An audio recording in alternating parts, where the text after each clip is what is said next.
Let's do the intro. Let's do the intro, maybe. Let's just jump into it. So let's just drink into it. How are you, man? How have you been? I know we've been together for like many an hour at this point. We have been associating with each other for the past like 18 hours or so, thereabouts. Yeah. Yep. I know how you are. You know how I am. He's pretty good. I'm pretty good. He's doing pretty well. I'm doing really well. Yeah. I'm happy. How are you doing? This is all really awkward. Yeah. But you know what? This is what happens. If you want a true breakfast podcast in the morning, I'm going to look like shit and I'm going to cover it up. Burning breakfast in the morning. Oh, a classic. Oh, Community was so good. Until it wasn't. No, it's true. It's unfortunate, but true. It still had its ups and downs, but like, yeah. Like Arrested Development. Good until it wasn't. Yeah. Which that came out with a new season, didn't it? And nobody cared. That's the point. That's good crazy. Until it wasn't. Yeah, but everybody cared about the return season, and then they even apparently fixed it as best they could, which is quite impressive because it's like patching a TV show. Yeah. Like doing a 2.0 update. Yeah. Which is like commendable, and then they released a new series, and people were like, "Nah, we're over it now." Yeah. Because with TV shows, especially, it feels like, yeah, you get that one chance, and then people are like, "Oh, a new order." No thanks. I'm like, oh, I feel bad for them. It's just like we can still watch like the really good seasons of it, and we can still appreciate them. But then you stop. Yeah. Then you just stop. Like Dexter. Yeah. Just stop. Season 4. Stop End of season 4. It's great. Just don't. Fantastic. Great ending. And yeah, I know you'll want to continue because I know I did, and I did continue, and I was like, God, no, I don't think my life will ever be the same. It was. It's just a fucking TV show. But it's a TV show with a very subpar ending. But then it just goes so far downhill until it reaches whatever the opposite of a climax is. A full max. A full max. Anti-climax. It's not that hard, Ben. Climb. Fall. It reaches. Defeated with facts and logic, liberal. Get on, you libtard. Okay, I didn't realise. No, Ben Shapiro was in the house. Yeah. We've got a special guest on this Ben and Breakfast. Ben Shapiro. Here I am. I've come to own the libtards. Facts, logic, biology. It's all about biology. It's about the chromosomes, guys. It's about the chromosomes. Dexter. I can sense your chromosomes. When you haven't taken your daily chromosome supplements, but Ben Shapiro is at the next door neighbour and you need to rush to get them down before he knocks on, so he doesn't own you with epic facts and logic. He shakes anybody's head and he's like, oh, you're a liar. You haven't taken your chromosomes today. You not take. Oh God. Okay. Well, music first, but that's my thing. Go on. I was going to say, Conserva Trumps, arrest this man. He hasn't taken his chromosomes. Conserva Trumps. Oh dear. But apparently, music. Like, what music have you been listening to? Any music whatsoever? It doesn't even have to be new. But get involved. Just the classic meme of the YouTube lo-fi hip-hop chill 24-hour stream thing. That as well. Yeah, that's my go-to for pretty much any situation where I just want some background noise, like playing Hearthstone or something, which is very common nowadays because Hearthstone is getting better. It's playable again, and we'll get onto that more later. I was about to say that was great. Yeah, I stopped myself. So, but do you never put on music to listen to? Is it always background music? I'm not that sort of person. A lot of the time, I will hear a song and I will stop and think about what's going on in the song. Like Gorillaz, especially something like To Binge or Melancholy Hill. I will process the song over focusing on what's going on around me. Yeah.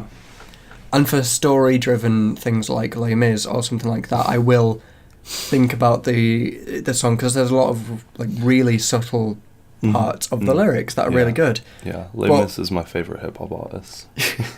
Up there with Kendrick. When I'm just relaxing, when I'm relaxing, feeling all good. My idea of relaxing is just not to just put on some music and listen to the music. My idea of relaxing is having music to blanket what I'm doing. Whereas I know you are that sort of person. Sometimes. Depends. Yeah. I mean, a lot of it is just going from place to place and then listening to things on the way there, because I've got nothing better to do while I'm walking. I say, don't you listen to music while you're just like... Whilst I'm walking about? No, because my headphones, the headphone jack on my phone is very loose, so my headphones will just pop out. But on the bus I can do that, but on the bus I tend to be playing my 3DS on my Switch. Why wireless headphones? Sorry, I want to have them, not lose them within a day. No, it can be wired. It doesn't like you know. No, what I mean? will lose them. Even like that, even if they got the wire going. Oh, you'll be fine. I won't. I'll get you some. I lose everything. I'll get you some. It's like 20 quid. For my pair of headphones, it's like 20 quid, and they're pretty good. It's fine. Again, like when I'm just out walking or something, I'm okay with just the walking. If I'm on the bus or something, just walking. I'll play the 3DS or Switch. You need background music for your life. I don't think I do. You need to be like if a I did, video it game would just be the Benny Hill theme playing on loop constantly. That is my theme. That will get you to your destination a lot faster. Like, if I was a video game character and I showed up in a room, it wouldn't be some like resounding success music. It'd be the Benny fucking Hill theme tune, and everyone would be like, "Oh God, this guy again." If I walked into a room and I was a Buck character, the narrator would say, "Oh, this fucker again." This fucker again. Oh dear. Yeah, it's funny because we mentioned James. I mentioned James Blake really briefly on the last one because I had seen that he had put up some new tracks or whatever, and then it wasn't until afterwards I was like, oh shit, it's because he's brought out an entirely new album. Sweet, and it's really fucking good. Go listen to the new James Blake record, Assume Form. It's a fantastic record, in my opinion. Don't go read Pitchfork because they're wrong. Oh, to be fair, they gave it an alright. I think it was like a 7 or something. I mean, I'm just saying. But it deserves more. Oh yeah. Hello. It's that time again. Come on. Yep. I mean, it is a magazine named for like lynching things with pitchforks and torches and stuff. So maybe. Or maybe not. I don't know the naming conventions, but I'm just going to say because it's funny. I don't know why it's called Pitchfork, but yeah, they're like one of the bigger music review websites, and they're wrong about James Blake. That's all right though. Yeah, it's really fucking good album. It's my favorite James Blake record. I think maybe I need to go back and listen to his first one again, but it's definitely his best work since that. And then a guy called Boogie, who's on Eminem's record label, Shady Records or whatever it is. She's just gonna go sniff your stuff. That's all right. It's okay. It's fine. As long as she doesn't find my crack coke. I mean, that would make for quite the experience, wouldn't it? He came out with his debut album, Everything's for Sale, and that was an also great record. For a debut, at least, like, it was really, really on point. And it's hilarious because the worst part about it is the Eminem feature, which you'd think would be bad. But he's got lines like a shepherd that has sex with his sheep. Fuck what you heard. Oh. That's pretty great though. It's terrible. It's terrible. Well, his main problem is he says it so seriously. If it was coming off like how it feels like he used to, back in day, my salsa, like that, it like fucking like actually Slim Shady, it sounds tongue in cheek and all that, then it would be fine. But it doesn't. It doesn't come off like that at all. It doesn't. Yeah, it just doesn't come off like that. Oh boy. Stretch my arm. And it ends up making him just sound way too serious for really stupid fucking lines like that. I love it. I love it already. Okay, can you? You're such a little pump. But such a silly girl. The kids pop. You're such a silly girl. It's funny. But Oh, Kids Bop. he also has Jid on there on one of the tracks called Soho, which is a great track because Jid's always Jittery? always bringing it. Jittery, yeah. Yeah. We found out. Okay, all right. What's up, guys? What's up, guy? Okay, guys, check this out. Guys, check this. Go watch Hip Hop DX for all your hip hop news and intros, no matter what the tone should be of the show. Check this out. Okay, guys, hip hop artist got shot in the face and now he's dead. His family are mourning. Oh, that's all we got time That's for. all we got. Okay, guys, thanks for watching. All right, so check this out. So look, yeah, in a drive-by shooting, which, but everything's for sale. It's a very good album. He comes off really vulnerable, and even more so than a lot of like, quote unquote, like vulnerable, more emotional hip hop artists do. Talking about literally like being thin-skinned and like, you know, overly sensitive maybe, or just generally sensitive, yeah, which is quite like, you know, you don't really hear that much in such a macho, masculine, machismo words driven genre. So it was really nice and refreshing, and he does it incredibly well with his lyricism, and makes him a lot more relatable to poor white boys like us.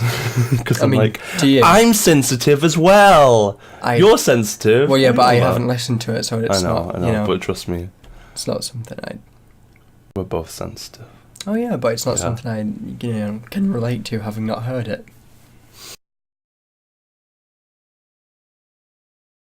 Okay. Yeah. But you're right. I hated Jesus because he spoke the truth. And I think... Oh, and then very briefly, I mean, Lil Pump came out with a new record. It's really quite bad, as you'd kind of expect. Oh, yeah. Half a dropout.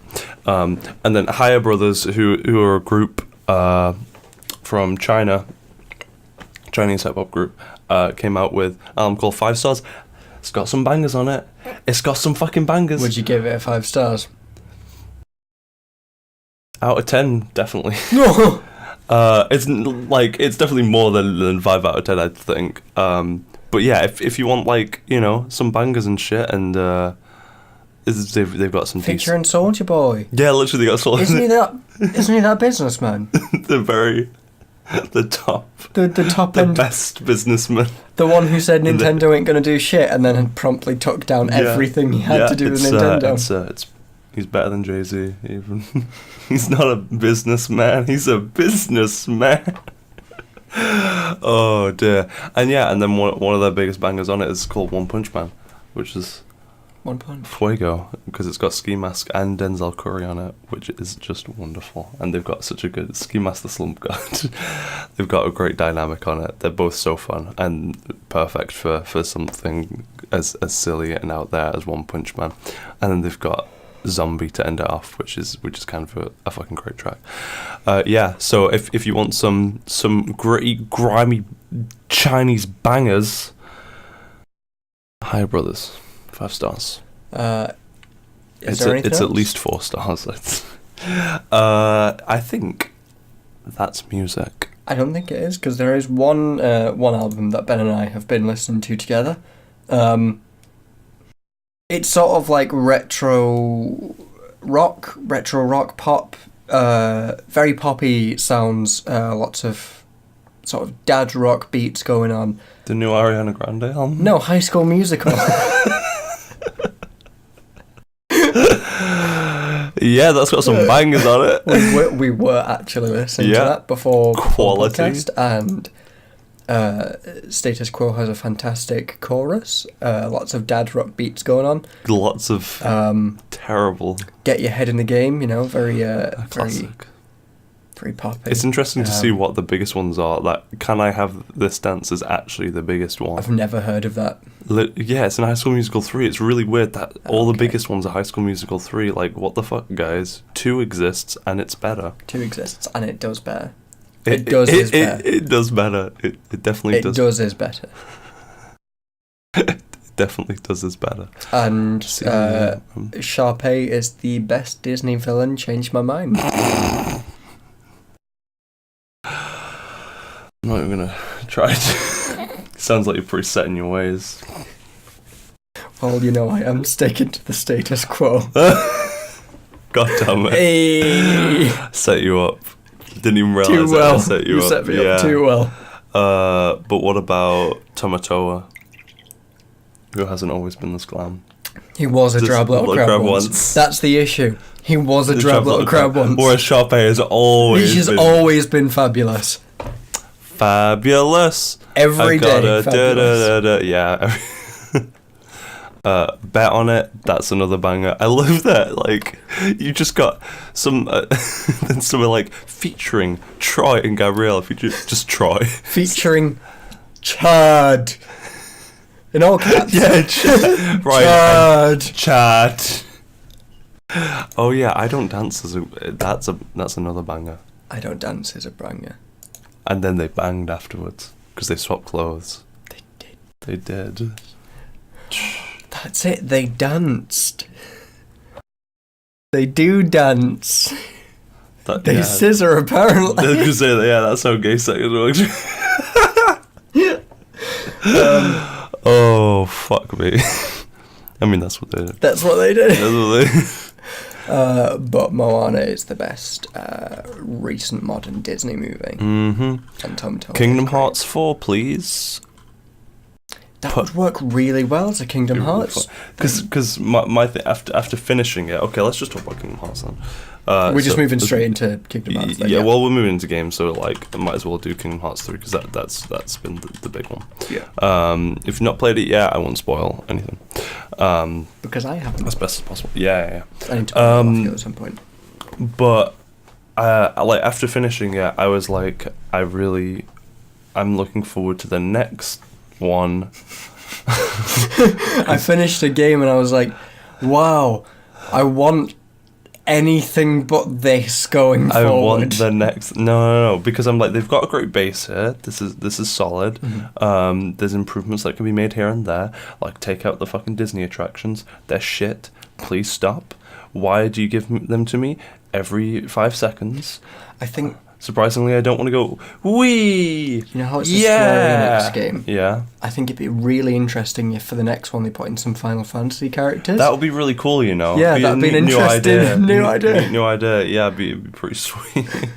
Fuck's sake. It's surprising that, you know, it's the third game, definitely only the third game, and they have no Final Fantasy characters at this point. Yeah, they all died. They all died in the Great Keyblade War. They went back in time because there's time travel now, yeah. So they went back in time and then all died in the war. Yeah. Because they tried to stop it and they were like, oh shit, no, it's a war and we don't have any Keyblades. And they, not only did they die, but since it was in the past, they never met Sora or anything, so they just don't exist anymore. There's no talk of them. Another classic Kingdom Hearts thing is amnesia and not remembering things. Yeah. So yes, that would fit in. Yeah. This is the thing. This combines time travel, Keyblades, and amnesia. This sounds really fucking believable. And the power was in you the entire time. You've wasted 10 hours. What the fuck are you doing? What are you doing over there? You just had to believe. You just have to believe in yourself. Oh, you just have to believe. Fucking hell. But no, I was mad because I was like, they've done a great job. Well, like the Disney worlds in this are the best Disney worlds in any Kingdom Hearts game, without a doubt. To me, it feels like they've got less filler. They're just, you get through them in a good 2 to 3 hours each. Actually, one of them might be 4 hours. One of them's quite expansive and really cool actually because of that. A lot more lively as well. They feel more. There's more NPCs. There are NPCs. There are NPCs, which is nice. Yeah. Hang on, what are you talking like about? Actual places. The bustling streets of Agrabah was filled with the lamp seller. Yes. It would have been great if you just saw him zip around trying to beat everybody. Yeah. That would have been really fun actually. But I would have been interested to see like a modern rendition of Aladdin as well. But we just got the CGI movies, which is fine because it works really well. Because obviously it's in 3D. You're not trying to make that awkward transition from 2D to 3D. They look beautiful, and it feels like you are actually in that world rather than a rendition of it, which is always nice. So yeah, when you go to Tangled, looks stunning. Feels like you're actually in that place. There's definitely more still that could be done with them to really get you involved, especially in more pivotal moments of the plot and stuff, rather than just sort of Donald and Goofy just kind of standing there in the cutscenes watching. Looking for ingredients. Yeah, watching the movie happen, just kind of like they're part of the audience. And not in like a really cool way, just we all know what happens here, but also they're seeing it now. Like, yeah. I have heard that the Tangled world is basically literally just the fucking... It's Tangled and Frozen and Pirates of the Caribbean to a lesser extent, but still very much so. Which Pirates of the Caribbean is it representing? 3. Okay, cool. I like 3. I think the original trilogy is fantastic. Fair enough, man. But like, as if 3 wasn't convoluted enough, throw in some Kingdom Hearts stuff. I genuinely do not understand when people say it's confusing at all. I do not understand what's confusing. There's so much going on. There's really not. There's so much, man. There's the East India Trading Company, the pirates, and Davy Jones. Okay, now, imagine that with 95% of the film cut out because you've got a game to play. Okay, yeah, the Kingdom Hearts version, definitely, but like the movies themselves, but I don't actually, get it. That's one of the few that Sword and Goofy actually do kind of get involved in a bit, and it's hilarious. Because obviously they don't belong there. They've done a great job with the models and making them fit in as best they could, really, without just fucking turning them into a real, like, dog and a duck, which I kind of would have loved. It would have been amazing. Just Goofy can be the dog with the keys. Oh my god, that would have been amazing, and Donald can be roast on a stick somewhere. Oh my god. Enjoy this ASMR, guys.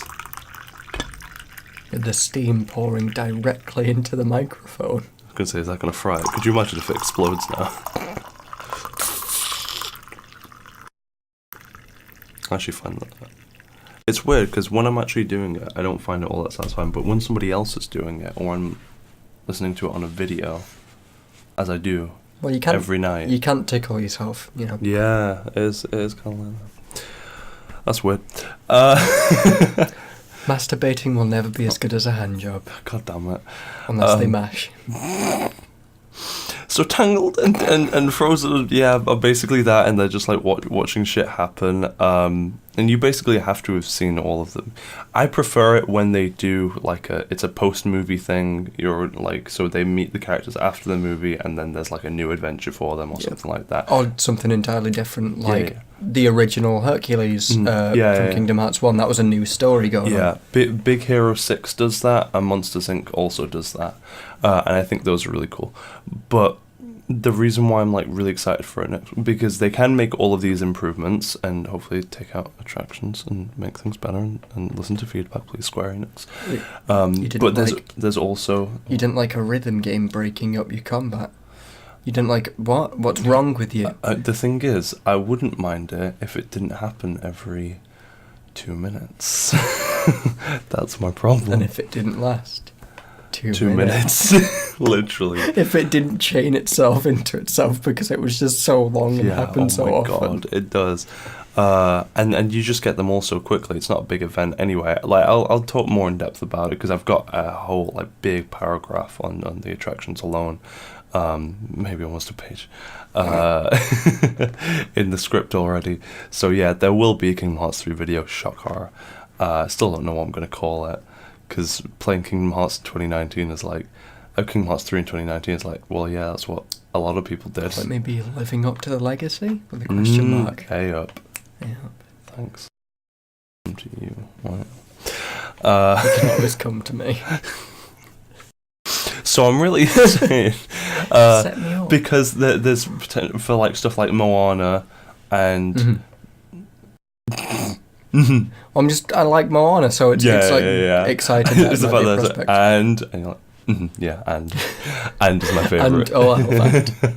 It's everywhere these days. They could definitely go back to Toy Story as well, because there's so much more that could be done with that world that they haven't. I think Hunchback of Notre Dame, it's shocking that they haven't done anything with that, because like a massive part of the story of that is the darkness in a man's heart. Yeah, yes. It ends with a climactic showdown on the cathedral. That's a very good point. What other big like movies have come out that are like CG? Wreck-It Ralph, like he's in it, but like obviously that could very easily be a world.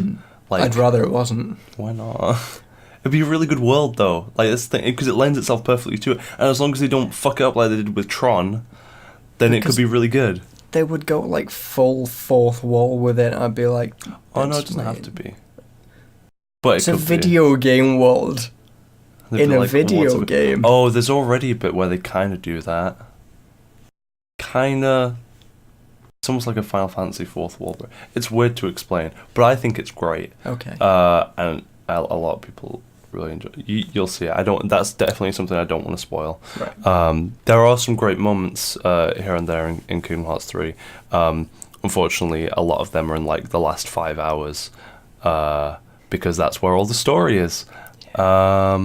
And everything else before that is not important. The only story spoilers I will give is that Zigbar, who is unironically one of the best characters in the entire series, purely because he is pure charisma in a character, he does return, and he is Zigbar. very Zigbar. He's very enigmatic, very charismatic. Like his voice acting, this sort of fun surfer dude, but also like actually pretty threatening at the same time. Zigbar has consistently been one of the best characters in the series, and I love him. Zigbar's great. Axel is Axel. Axel is Axel. Axel's great. And then fucking what's his name? That voice of Sora did a really great job. Oh, Haley Joel Osment. That's the one. AKA Anakin. Young Anakin. Young Anakin. Yeah. He does a really good job in this, considering what he's like 30 plus now. Yeah. Like to still give like a younger voice and everything. It's younger, Sora. But he definitely sounds. Like Sora has aged, and he sounds like he's maturing, and he does a fantastic job. The new Kairi does not do as good a job as the old Kairi. Kairi still exists. Kairi exists. Kairi exists. Like, the only thing we can judge her on is her design and her voice acting, and the voice acting isn't as good as it used to be. Yeah, it's just kind of there. Riku gets a nice haircut from a nice barbershop. Riku, that's a demon towel. See if you guys can spot where Riku gets a haircut when you play the game, or if you have just... Yeah, he literally gets a haircut, and most people don't notice it. He gets a haircut from the same mall that Mickey lost his shirt. Yeah, exactly. They're just taking everything, taking shirts and taking hair. What they do, but they did a great job on it. Like, they did a great job on Riku's hair, which makes me think like them taking Mickey's shirt was a style thing. They were trying to help his fashion, which that little twink boy. He is a sexy man. He looked pretty offended by it though. Well, wasn't you? He was just touched inappropriately by a demon tower. It's a really great reaction. Oh yeah, go look up how Mickey lost his t-shirt, because it's the best part of the lore. So yeah, Axel is Axel, Zigbar is Zigbar. The voice acting from the Organisation 13 members is fantastic, because the Organisation 13 members are just some of the best parts in the game. Oh yeah, whether the writing, whether the writing is totally up to you. Yeah, but the voice acting is solid. Like, but the voice acting is Xemnas pretty on point. Has that fucking gorgeous baritone going on. Sexy. It's amazing. And Xehanort, with Leonard Nimoy having passed, is now voiced by, apparently, Rutger Hauer, according to Ben. Yeah. I've not looked up or anything. He's voiced by Rutger Hauer, the guy who did like the Tears in the Rain speech at the end of Blade Runner. Which is he does a really good job. It's weird. You can hear his accent coming through a little bits here and there. He looks vaguely... He does a solid job. Otherworldly anyway, so having a non-standard accent is fine. Also, he's... Rutger Hauer is one of my favourite actors purely because of Blade Runner, and Tears in Rain is... It's an amazing moment in cinema. I argue that it's the best moment in cinema history because it's just so important.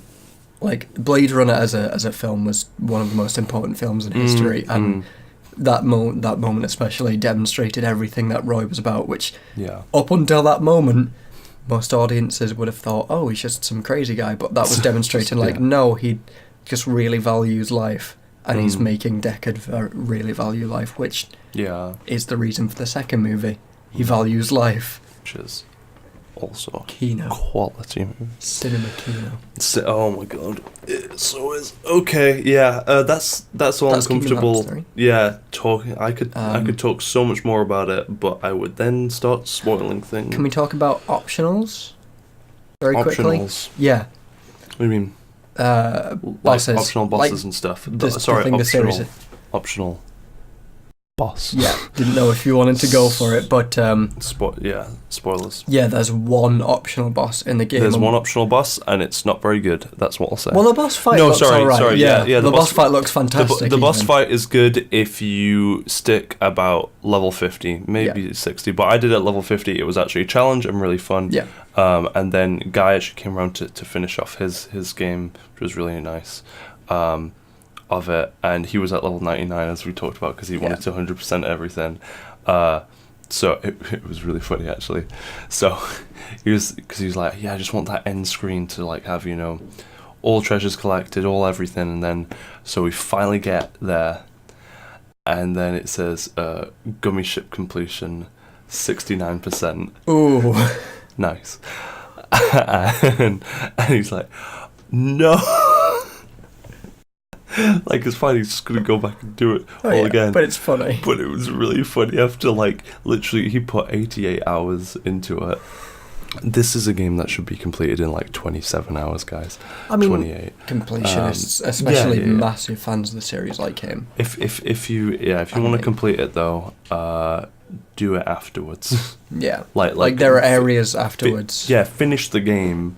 And then do everything because it will just put you back to a save. Yeah, the optional boss is fantastic, but has no story relevance whatsoever. So it's not a Sephiroth where it's a cool showdown between a massive series, multiple series villain. Yeah, exactly. That is. It's not unknown from Kingdom Hearts 1. It's not Kurt Ziza. It's not because Kurt Ziza is one of the best bosses in the series. Yeah, it's fucking good.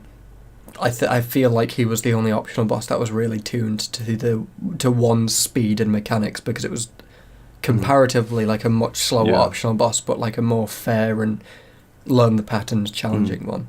I did like. Oh, by the way, also that was talking about Proud mode as well. Like literally, don't even do it level 99 even if you're on Proud. I did it 50 on Proud, and I'm not very good at video games, so. Big mood.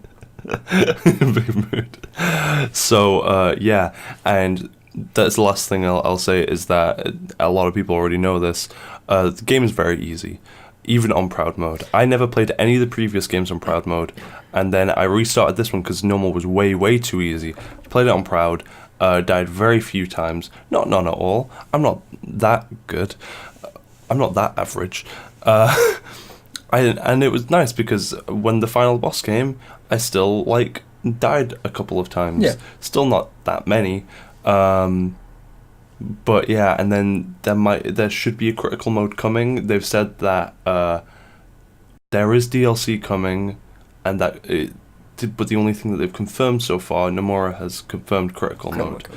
Whether it'll be paid for or free like it should be, we're not sure. But yeah, you did say you were going to go back and play Kingdom Hearts 2 on critical mode, didn't you? Because more than likely, it's my most recent playthrough was on critical mode. I finished the game about level 48, I believe. Really solid, fantastic challenge level. Like Sephiroth, even playing against Sephiroth, I haven't managed to beat him on my critical mode playthrough yet. But like, it's a really good area of like every time I die I'm not frustrated at all because level 50 trying to fight Sephiroth and critical completely fine. He's just his Kingdom Hearts 2 fight, like he was neutered from 1, but that's because in 1 he was actual bullshit. Oh yeah for sure.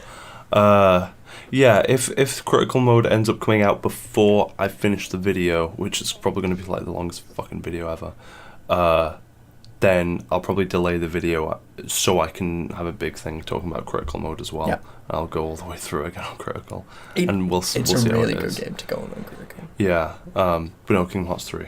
I know, I'm saying it's really good. That's still Yeah, one because it's so easy otherwise. Yeah, absolutely. Because like I enjoy it enough. I do think the pacing is off and all that. I think the pacing of the Disney Worlds is fine. It just needed bits in between, more things to break it up. Yeah. But it's a shame because Maybe I think a some lot of the Disney mode. What? Some sort of Final Fantasy world. Yeah. Actually, that'd be fucking sick. Like a Midgard Midgard, from that. Midgard. Fuck, that'd be really cool. Well, what really wanting at some point would be a Kingdom Hearts game where instead of Disney Worlds, it's Square Enix Worlds. We were even talking about that at the end because. Oh yeah, like So you could have like Chrono Trigger. a quiet man world. But yeah, you could have where you just have to quiet insert like a £10 note into your PS4 to continue because it's just burning your money if you buy it.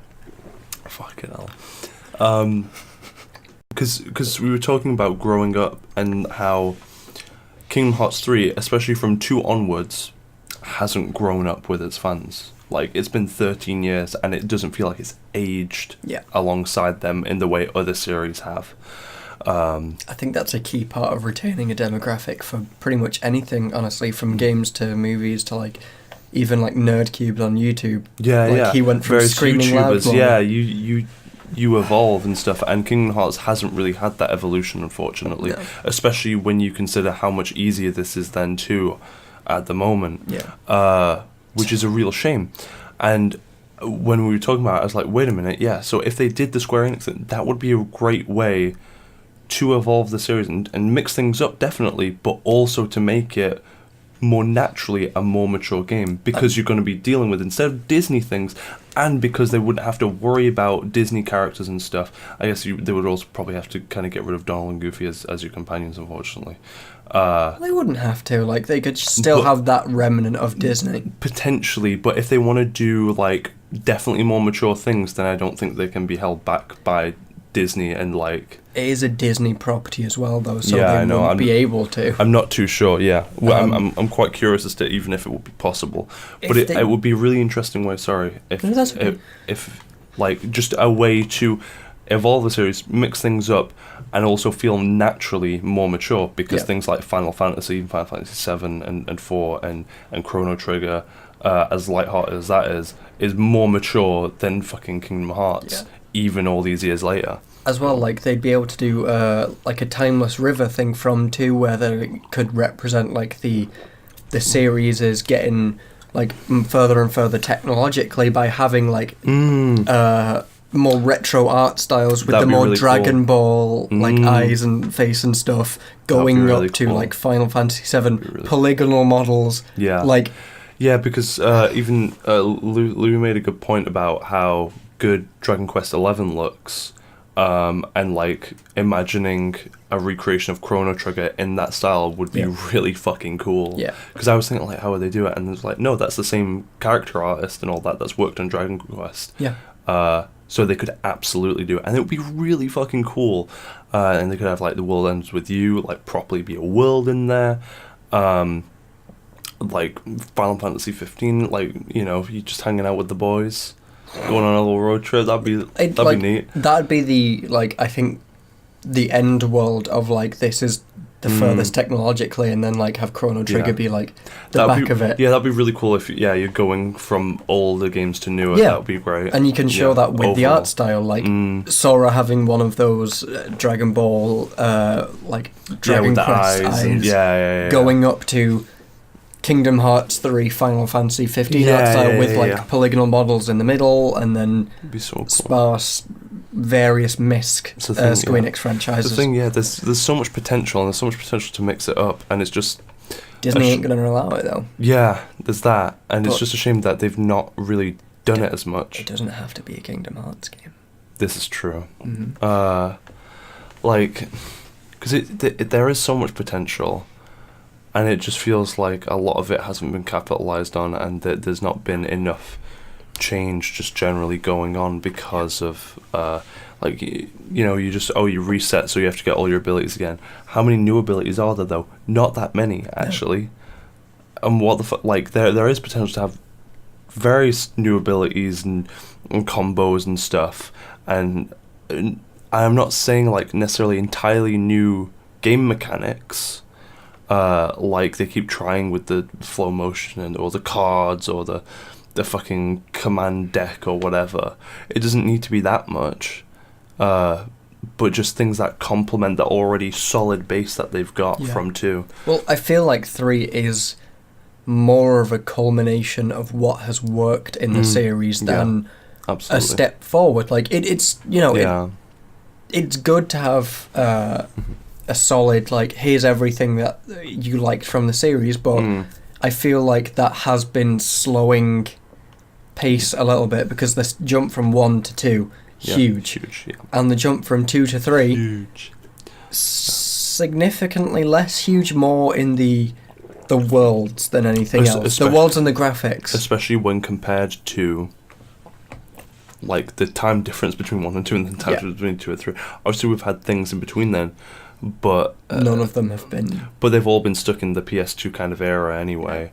And now they've evolved the graphics and stuff with the Unreal Engine and all that, but the gameplay hasn't kind of gone with it. Yeah, even then, I don't feel the graphics are an objective improvement. Yeah, it's definitely a subjective thing. Well, the biggest thing is, for me, which I will talk about in the video as well, is the lighting. Hello, black hair. Yeah, the lighting is... goon. No, it's great in a lot of cases, but the character models and how good they look is very dependent on the lighting. And I realised when I was rewatching the nutshell videos and seeing the older models, is because the older models had shading just on them, so it was like painted on.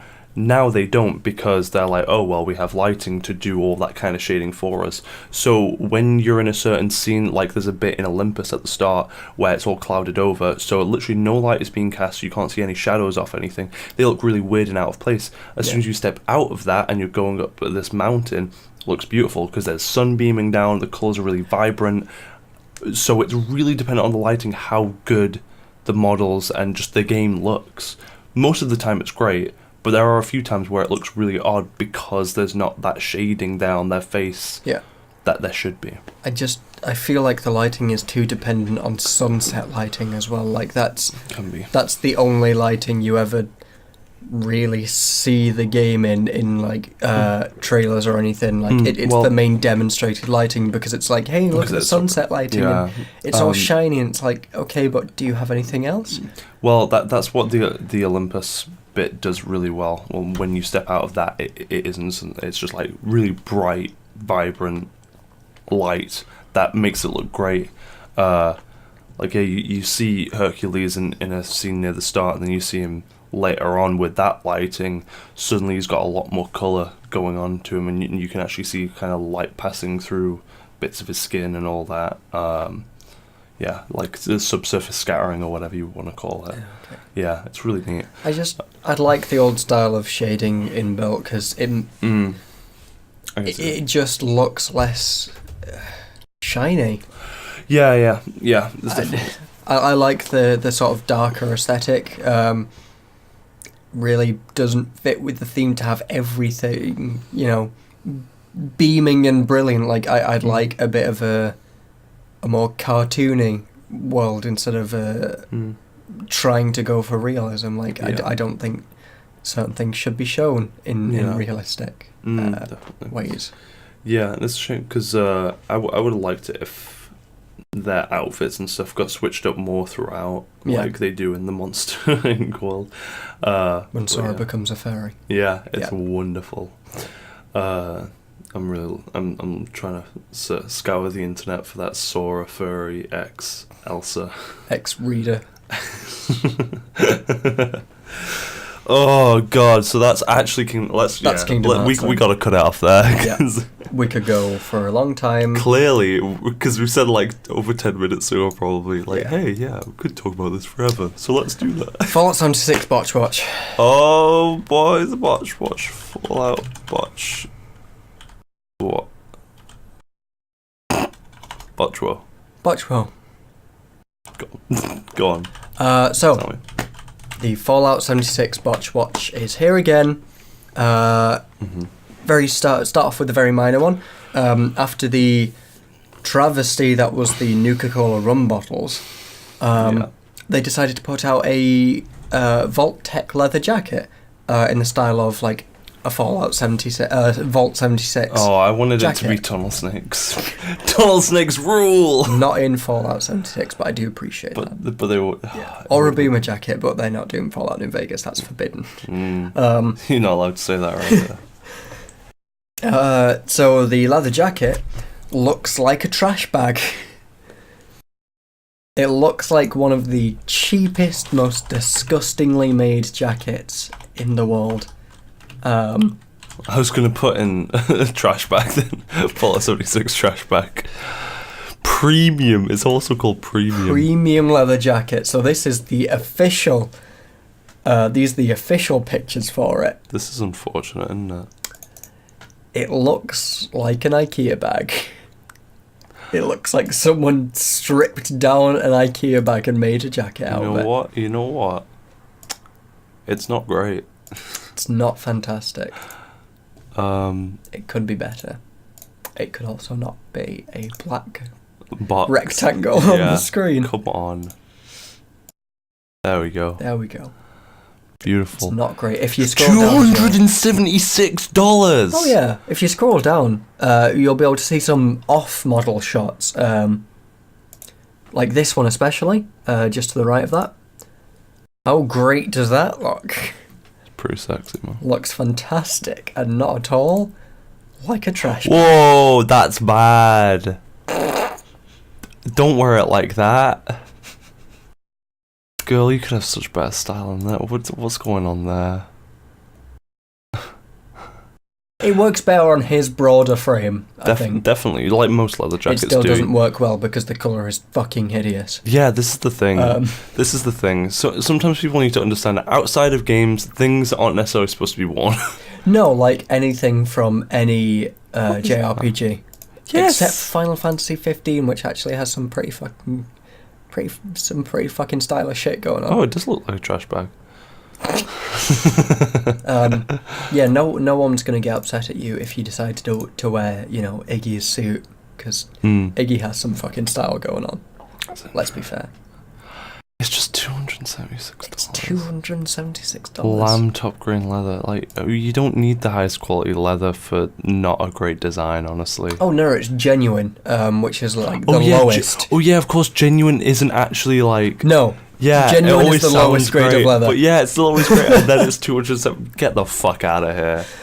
Oh, fuck that. I believe it was estimated that this would cost no more than $50. I fucking bet. But just because it's Fallout, they're like, yeah, let's charge an insane amount. The Fallout 76 hoodies actually look really nice, though. That's the worst part. They look a little cozy, yeah. Like, they look cozy. The colours are a lot nicer. The colours especially are a lot nicer. Not sure how I'm feeling about this ladies one, though. The ladies one is a bit weird. It's a little odd. That's fine. I can see it working, though. I can see it working on the right build. She doesn't have quite the right She's build. got... it's, the cute little... it's adorable. The things, yeah. Holes. Thumb holes. Thumb holes. Like the men's one, though. The men's one looks fantastic. Like, that's far better. The colours are far nicer. He's wearing trousers that actually kind of go with it, which is nice, rather than trash. It's got nice little decals on. But overall, the leather jacket looks like a trash bag. Don't get it. Do not support Bethesda in their current state because they are scumbag trash. Don't give money to Bethesda in any way until they sort that shit out. Yeah. Please. I don't care if you really want to buy Skyrim again or not. Just don't do it. And nobody will be that happy wearing that. That is the exemption, though. Buying Skyrim again. Legally, you're obliged to every year. Everybody needs to. Yeah. That's how Dodge keeps his 3 mansions. So, next up on the Botch Watch. Ammo bans. Go on. Oh, wait, I think I know where this... Can I... Okay. Is this because somebody so like they played the game for an insane amount of hours, and so they got a lot of ammo normally, but they got banned for having too much ammo. But they're a legit player. Not so the what story. The fuck? Oh, that's the misunderstanding of the story. But how it works is,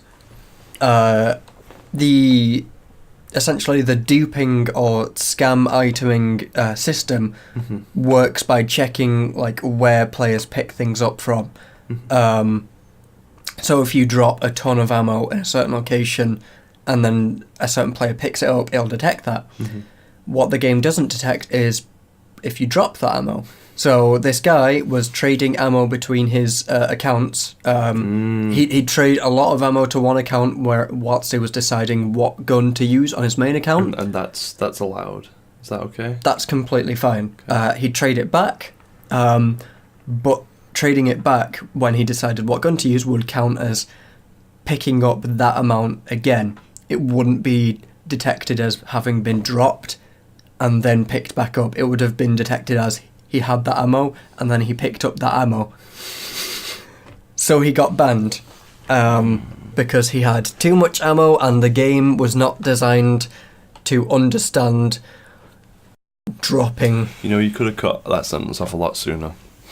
The game was not designed. The game was not designed. Fallout 76 is one of the most catastrophic, disgusting, genuinely disgusting messes of video games in history. Like, literally, period. It is, especially for such a large, company with so much huge trust. Yeah, so a huge fan base behind it. It's genuinely disgusting how really poorly they've treated their fans, how much abuse of trust they've leveled at this series, how much it's disgusting. To be clear, that's not like everybody on the fucking dev team. That's not like, there's a lot of people who went to work every day wanting to make the best game possible, and they had no choice really whether it was good or not. There are parts, like we said, Joseph Anderson did a great hour-long thing on it, and there are parts in that where it's like there are bits here and there where it's like a lot of love has been put into this. They've really thought about this design, they've really thought about this area, but the overall thing is just such a mess and should never have been released. Like we saw a part of one of his videos yesterday, which had like a really nice sort of Arcadian sort of Eastern Middle East design, like really tiles, cool. Patterns, archway, really nice. Stuff like that. And my first reaction to you was, oh, that looks really nice. That's a really nicely designed area. Yeah. So it has those moments. It's just, it's bogged down by being technically the worst game in history. Just an absolute mess. And I'm sure a lot of the devs working on it were probably like, this shouldn't be going out. And then they had no choice. It's a pre-alpha game. Yeah, literally. It's absolutely a pre-alpha game. Yeah. It's that bad. The servers kept going down, kept crashing. Yeah, I'm very glad that I didn't get involved in any way, and I was never really all that bothered. I was saying it from the start that it was going to go poorly. Yeah. Like from the very moment it was shown at E3 and the trailers were going up, and I was like, yeah, sorry, that's a lie. Because no, there was a part where I was like, oh yeah, this will be really fun to play with Guy, and then as it got closer and closer to release, I was like, this doesn't look fun or good to play with Guy, and I don't want to inflict this on us both. Do you know about that guy? Guy actually has it because he got it for Christmas. Oh, I know, right? What a present on PS4. But you know what? He can't play it because he doesn't have PlayStation Plus, so he can't even get on the game. And he's like, this is the only time that I've really realised, like, shit, you really need for some games. Almost like PSN Plus is necessary if you're a PS4 pretty owner. Much. Almost like it's a good deal as well. It is. But I think his frustration mainly came from like, but they advertise it's like, you don't have to play it with friends, you can play it by yourself. But it's like, even if you play it by yourself, bro, you're still on their servers. Yeah, you're not playing it by yourself, you're playing with other players. You just don't know them this time. It's either played with people who are going to shoot you in the dick and follow you around for 3 hours trying to chip away at your health once you stab a stim pack into your arm every 10 minutes because the PvP is so fucked. So bad. Or you play with friends and have the exact same experience, but now there's 4 of you. but also you're inflicting it on those around you. It's wonderful. Oh, Also, dear. let's not forget. Actually, I think this is part of the Botch Watch. Go. Fuck's sake. A group of players got like 20 nuke codes at once. Yeah, I heard about this. They detonated it all at the same time. Crashed the servers. Crashed the servers. Amazing. And you can nuke the starting area, by the way, which will spawn like extremely high level enemies onto that area, which will then kill players the moment they step outside the door. Because that's okay. No, it's not. It's not? What? Ridiculous. That's not like as if it didn't make a bad enough first impression already. For some people, it'll make the worst impression ever. It's like, as well, I saw a video that was like, hey, you know what would be great? If Fallout 76's start, like the part where you leave in the vault and it's meant to be like a celebration, if like you had like every player who was there shown together at once, so it was like actually a gathering of like people talking and stuff, and cool. That would be really, really great. Like that one minor improvement would... That would require... It's not minor. That would require, I bet, a new engine... servers that worked. Well, they do work. They just work. And more, like, give a few more decades in the oven, and then we might get there. Either way, but they want their money now. Bethesda want their money. Give me more money. Want more Skyrim mansions. £18 blue power armor. Oh my god. You pay £30 Santa outfit. It discounted, but only because we raised price after this. Oh god. And you buy $200 collector edition, not what you think that good. No. You get £5. As a fiver. Could you imagine that? Like, because that's basically what it's worse than that, obviously. But just somebody being like, "Oh no, it's all right, man." It's a gift card. Yeah, it's a gift card, and not to a place where you want to go. Like to their store. Yeah. Like, hey, welcome to our misleading shit shop. Oh, you bought some misleading shit? That's a shame. Have £5 to spend in our misleading shit shop. Oh dear. Speaking of developers and companies going downhill and me not being interested in their games nearly as much as I would expect, Anthem came out. Anthem did come out. I've never cared less more about a beautiful looking AAA game. I don't think so anyway. I like so many times I'll see I'll be really pretty or whatever, and like maybe the gameplay isn't amazing, but I'll be like, yeah, I just want to look around this world and play a game that like is really polished or whatever. Really polished in today's AAA climate. Actually, Anthem is surprisingly no reports of particularly large bugs. No reports of even minor bugs. It's more polished than a lot. However, the loading screens. That's less polish and more just technical. Oh yeah. Oh yeah, it's a mess. There was the thing. So remember when Bloodborne had 45-second loading screens that got killed to like 10 seconds? Yeah, it's pretty good. That's beautiful. But also, this is worse than that. Yeah, this is 5 minutes for some loading screens. Yeah, literally. So, good old Furious Fernando did a great, 50-minute review on it, which was very fair, like, talking about a lot of good stuff. Yes. Yeah, Angry Iglesias.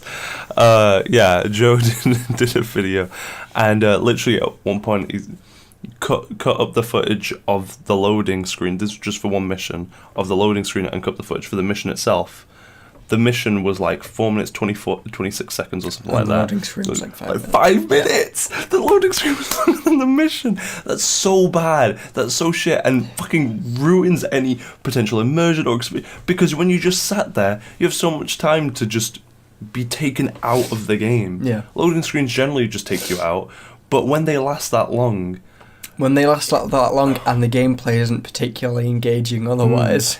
So there's nothing to like look forward to. Yeah, God, I can't wait to defend this base from attackers for the 50th time. To be fair, the flying, I did play the demo myself. The flying is really, really strong. It feels fantastic. It's great. Like, that's the only part of the demo I enjoyed though. Like, the combat was like, okay, this is gunplay. And the missions were like, I don't know really what's going on particularly. And the NPCs were like, wow, you Apparently the story is... You don't. Apparently the story is really quite bad. Yeah, like, but then I jump into the air and I start flying and I'm like, wow, I wish there wasn't like a 10-second timer on this. Yeah, and then, apparently it's not like non-existent like it was in like the first Destiny and stuff. There's some effort put in there, unfortunately, especially for BioWare. It's not that fucking good. Like, what the fuck, guys? I have really strong feelings on Anthem that I'd like to get out. Yeah, go for it. So, first and foremost is that people have been worried about BioWare's potential future going forward now because EA has the track record. Absolutely, this could be their Battlefield hardline. But the issue with that is that BioWare, like, people from BioWare have been responding like, no, we've got this 10-year plan thing with EA going forward, so it's okay. And to that, it has been pointed out, and I would like to point out as well, Activision with Bungie had the 10-year plan with Destiny. That got cut short. You said 10-year plan, I was like, wait a minute, Destiny though? That sounds a lot like Destiny. It got cut 8 years into it. They were meant to have 4 games that come out. They only got 2 out. Yeah, which is a ridiculous... Like, they should have never had a 4-game... fucking... 4 games especially for 10 of that years. scale. Yeah. Fuck off. So, I hate this industry. they're more than likely in danger anyway at this point now. Potentially. With the track record that even Activision didn't have. Yeah, they don't have apparently EA's track Anthem... record. I think maybe it's just in the UK, but Anthem, like, sold half as much on launch or whatever than Mass Effect Andromeda, which already didn't sell a quarter very well. of Destiny. A quarter. And it's trying to be their Destiny, so that's always bad. It's just such a shame because, like, BioWare, what they do best is make a compelling story. Sometimes their characters aren't the best, as demonstrated by Andromeda, but the story was still somewhat compelling. Yeah, it's still compelling enough, you know? So, it is. It's just a huge shame to see them fall from a story that, like, you get to the end and suddenly the mission's like, hey, let's pile on like 15 technical terms in 10 seconds to confuse you, to make you think we've got a good story. Got like technobabble, jargon. Jargon, yeah. Literally just jargon to make you think that they have a semblance of a story, which they get, like, it's the opposite of Andromeda, where they have like 1 or 2 super engaging characters apparently.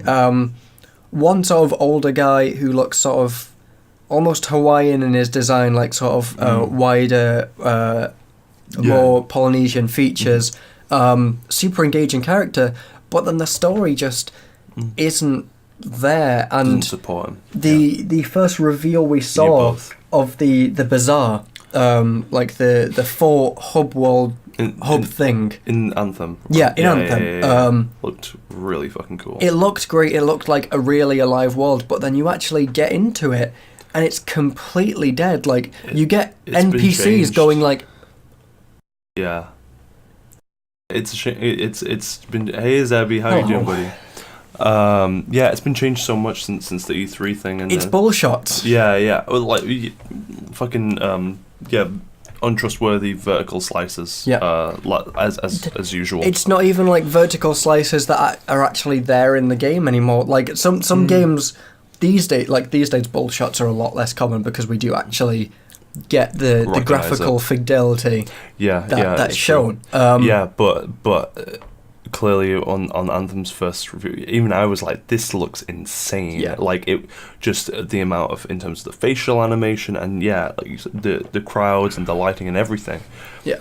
Looked like it would need the absolute highest NPC, and as we know, most people are probably going to play on consoles, so of course it will be reduced to be able to run alright 30 FPS or 25 FPS. But there's a difference between PS4. Reduced and completely fucking neutered is the issue. Like, you look at something like Hitman 2, the race level, like, there's like 1,000 NPCs on screen at once. Yeah. It runs at 60 FPS smooth. It's beautiful. Their engine is crazy. We're getting some fucking fucking Metal Gear Solid 5, one of the most beautiful games out there, runs at 60 FPS on everything. Yeah, it's really insane. But then you get like Anthem, which looks okay. The art direction is good, but like it's the same ruined caves and ruined cities. Yeah, exactly. It looks beautiful, but clearly it's not remarkable enough for me to even be interested in buying it. Where a lot of the time I'd have a bit of a temptation. Yeah, maybe I just want to explore the world, but I'm like, no, I don't want to pay that much. No. And as soon as I hit like about it being more and more like Destiny, nah, man. I was a big fan of Destiny 1. I've put maybe 50 hours or so into Destiny 2. I think I'm like it's not Destiny. I'm looking forward, like I said, to like Destiny 3. Maybe I'll finally get into it. Oh, why not? Because the horrible monetization that was in Destiny 2 was Bungie's idea, not Activision's. How do we know this? Because they've confirmed, we were never forced to do, it's Bungie's idea, so Bungie... But they could have just been saying that. Why would you defend Activision? I'm not defending Activision. No, why would they defend Activision? Why would they be saying it was our idea? That's true. Yeah. We'll see. I think hopefully they'll realise the error of their ways. They've confirmed it's going to be a lot more RPG heavy, which is fantastic. If it is, even with the monetization, I will probably buy it. I like Destiny, the gunplay, the soundtrack, the world, the look of the world. They're all amazing. It would be really nice if the JoJo's? Yeah. I think yes, absolutely, yeah. We will discuss that in a bit. I think. Yeah, in fact, yeah, because we'll do like anime and stuff before movie. Yeah.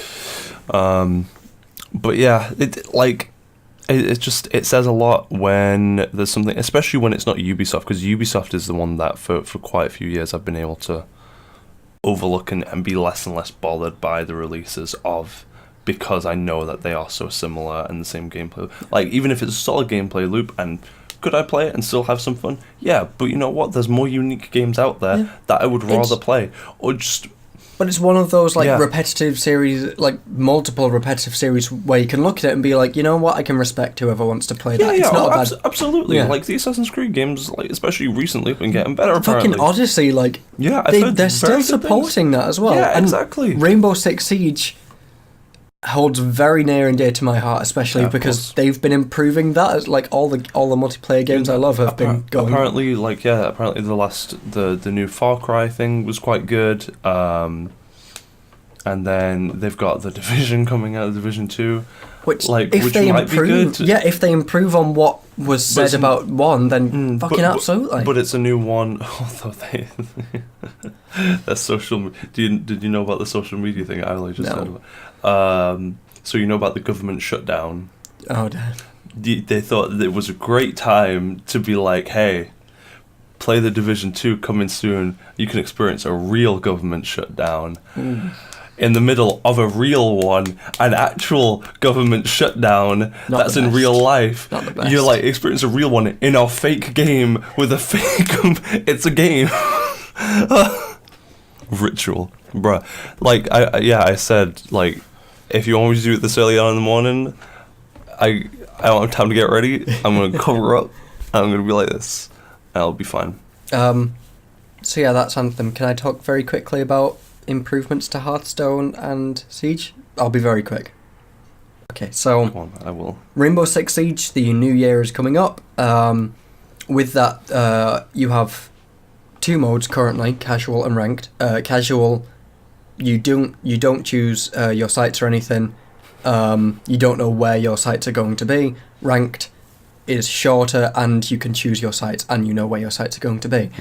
With the new year coming up and the new season coming up, casual, you won't be able to choose your sites, but you'll now be able to see them, see what sites you're going to be spawning on. Which there are a lot of operators that are very good on specific sites, but not on others, which is a very nice improvement. Yes. And ranked, they're adding a mechanic from the pro leagues, which is pick and ban, which is of course. It's like League of Legends and Dota and all that. Yeah, that it's sort of thing. It's the attacking team bans an attacker. Yeah. Then the defending team. No, the defending team bans an attacker. Then the attacking team bans an attacker defender. Then the defending team bans a defender. And they were testing this out with the run up to the pro leagues by saying hey, here's a mode where you can play like the pros, test out pick and ban. And everyone was like, this is the best mode. And they were like, great, we're putting it in ranked, and we're bringing ranked out of beta. And everyone was like,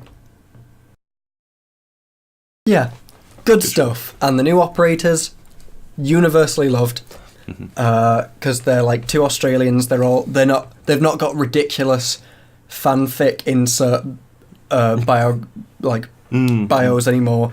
They've got great personalities. They're all jokes and shit because they're Australians. It would have been so good if they just put Auntie Donna. Just those three good boys. One of them throws out like a spike mat that like jumps out and makes other spike mats, and the other has like a gun which he shoots at drones. Yeah. And you can hack the drone and take over it, even though he's a defender. So now defenders have drones. That's really cool. It's really great. Yeah. It's very impressive to be able to keep adding to such a complex game like that. Honestly, it's much easier when you're actually playing it to remember the operators. Yeah, but to keep doing that and keep things balanced, not always, but for the most, but to be able to constantly update it and keep pretty much everybody happy. There are 3 operators that are not balanced right now, but they can get banned now. At the pro leagues, which is nice. They said, okay, hey, operator number 1, the guy that makes everyone stand still for a period of time. Now that's going to be A, much shorter, and B, it's not going to show your outline anymore, it's just going to show your ping. And everyone was like, that's great. And they were like, great, okay. Number 2, the other unbalanced operator, the one that makes everyone's phones vibrate for 20 seconds. No, sorry, not for 20 seconds. Indefinitely, until you cancel it. Yeah. Now that's going to automatically cancel after 20 seconds. Everyone was like, yes. And they were like, the sniper character with the thermal scope, now he's going to lose the thermal ability if he moves, and it recharges after you stand still, so now he's less of an entry fragger and more of a sniper like he was intended. Everyone was like, you're too good to us. That's good. And Hearthstone... yeah. Just made him come last night, honestly. Yeah, it's all in his hair. He hasn't watched that's why I'm covering it. Hearthstone... They're moving 2 of the most problematic cards in Standard to Wild, and that's all that needs to be said. The even and odd decks will no longer be available in Standard because they literally accounted for 80% of the decks in Standard, which is not good. That makes the meta stale to the point where even if they added new cards, new really exciting, new really strong cards, they'd just be added to even or odd decks. The meta would never change for another year until they got rotated out. So now they said, we're removing them a year early. Good stuff. They're going. Exactly, yeah. There's no need to delay shit like that. If you get into Rainbow Six, you might want to do it on PS4, so maybe we could... do it on PC and I'll join you. And I'll be really, really bad. I'll be really bad. Yeah, but it's just finding ones that I like actually cross-platform. I know, guys, let's play Fortnite together.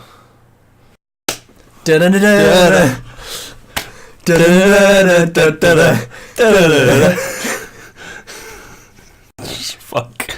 You know what people aren't happy with right now from Blizzard? Everything else.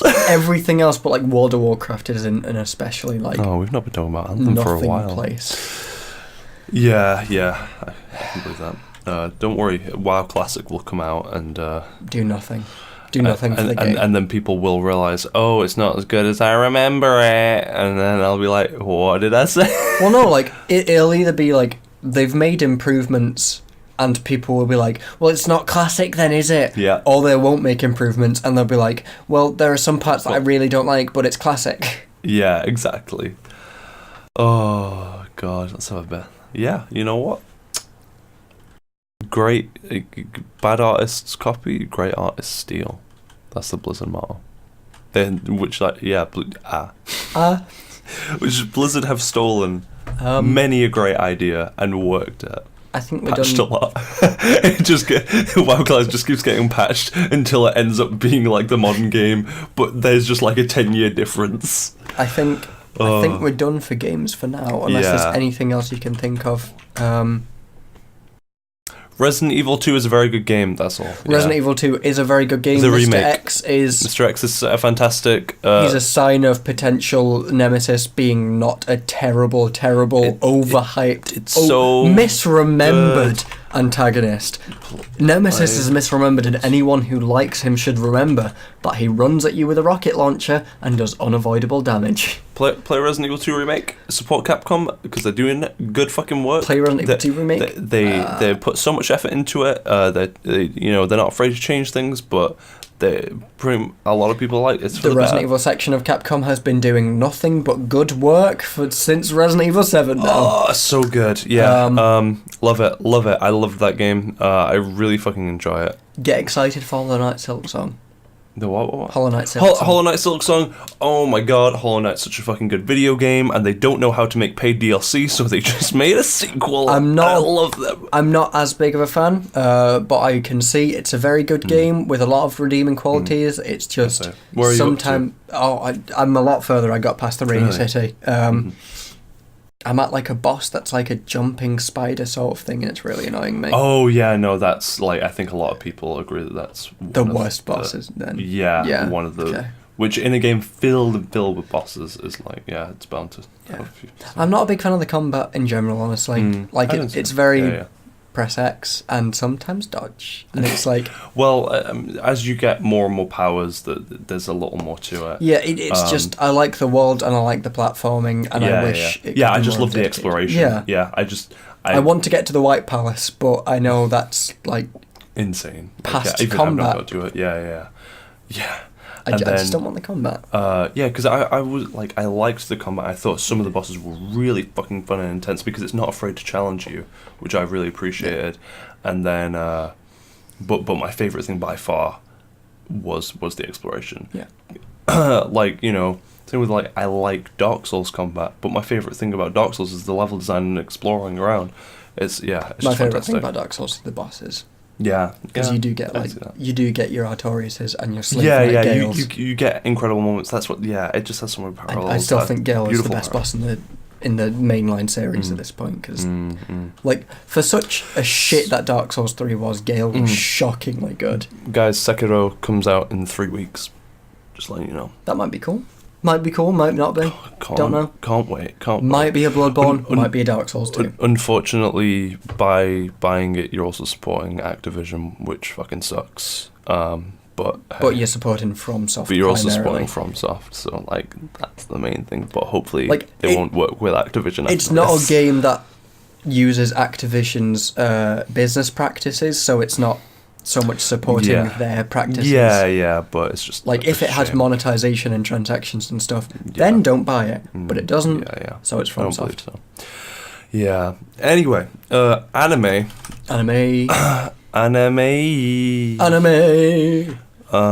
Monorail. There's been some good animes out. Let's talk about the big one, the only one that both of us are going to talk about. Yeah, we'll dive into JoJo. So JoJo's Part 5. Diamond is not unbreakable. Diamond is now a bug. Now a bug.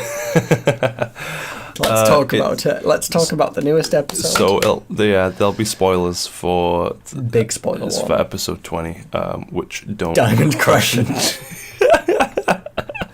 Diamond is unbreakable and. Oh dear. So definitely, if you've not seen JoJo's Bizarre Adventure Part 5 up to episode 20, do that. If you've never seen JoJo's, do that. If you're not loving Part 1, skip to Part 2. It's really fucking good from there on. Part 1 is... I enjoy Part 1 still, it's but you good might not. And important for the story, but not necessary for the story. Yeah, you'll be able to follow. You'll get what's going on. We ain't talking Kingdom Hearts here. It's not that confusing. Part 1... sets up a series villain, Part 2 ignores that series villain, and then Part 3 returns to that series villain, but you can still understand that he is a series villain. Yeah, exactly, yeah. You're like, oh, I see how this relates, yeah. He is a great villain, by the way, Yes. He is literally comically evil. Yeah, it's wonderful. He is hilarious. It's so entertaining. And so as JoJo's Part 5 has been really wonderful so far. Part 5 has been the best animated part so far. Me and my mum have been enjoying it a lot. Yeah, we both love JoJo's. We both every Friday. Mum's like, "Can we watch?" Shit, there's no episode out right now. No. Not until usually comes off at 12:30, doesn't it? No, it's 5 p.m. also. Well, then there's a real update. I mean, a real episode coming out later today. Yeah, man. God, we're gonna get the second part of.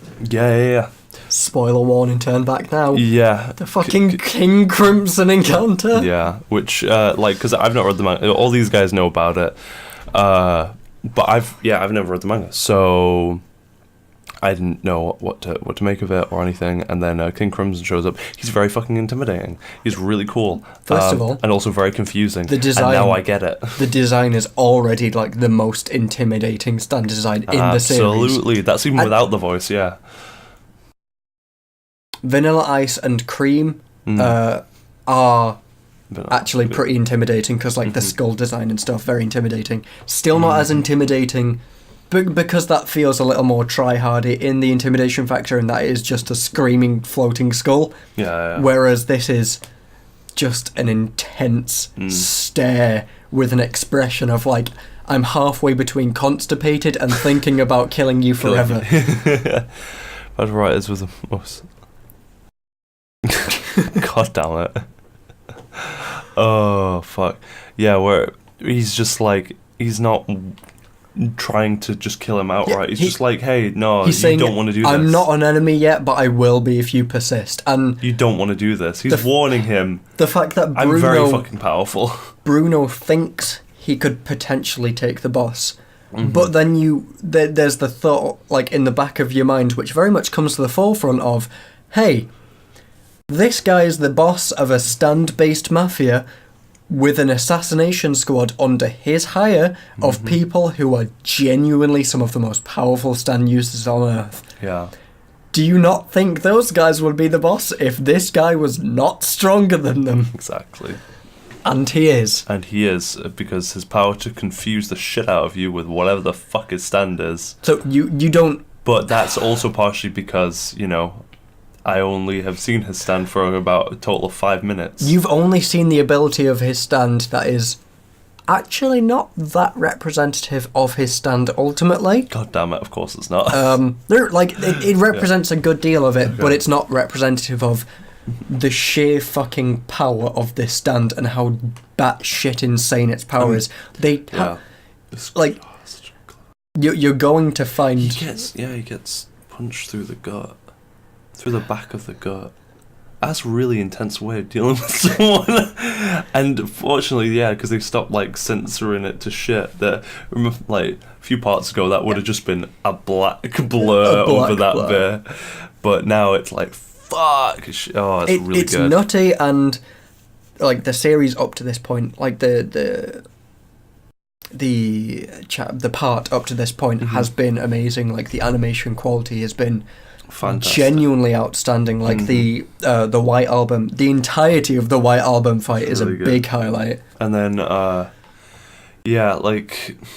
love how after that fight, when he's healing him, and he's explaining okay, no, I'm not healing you, I'm using, what is he saying, I'm replacing parts of you. And he's turning these bullets into skin cells, essentially. It's a so super cool stand. Yeah, I like that bit of detail. It's really nice. What Golden Wind becomes, Gold Experience, what it becomes is more important than what it was. The Mind Punch power is completely busted and would completely break the series if it was used. Absolutely. But what it becomes in the bringing things to life and replacing parts, I think that's a cooler stand. It's really cool. Yeah, the Mind Punch is cool, but it's not, hey, I'm turning bullets into parts of you that will replace you but not heal you. Yeah, so your body might reject it because it's not part of you. It's cool. Really cool.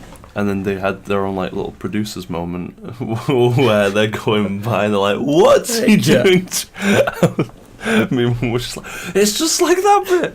It was great. Give it to me. It's a really, really great moment. It's a really great series. I think the only part 5's been so the only weak part of part 5 so far has been the babyface fight, which was the babyface fight? The computer dude who takes samples of DNA and then makes a stand. Oh yeah. Oh, I thought it was neat.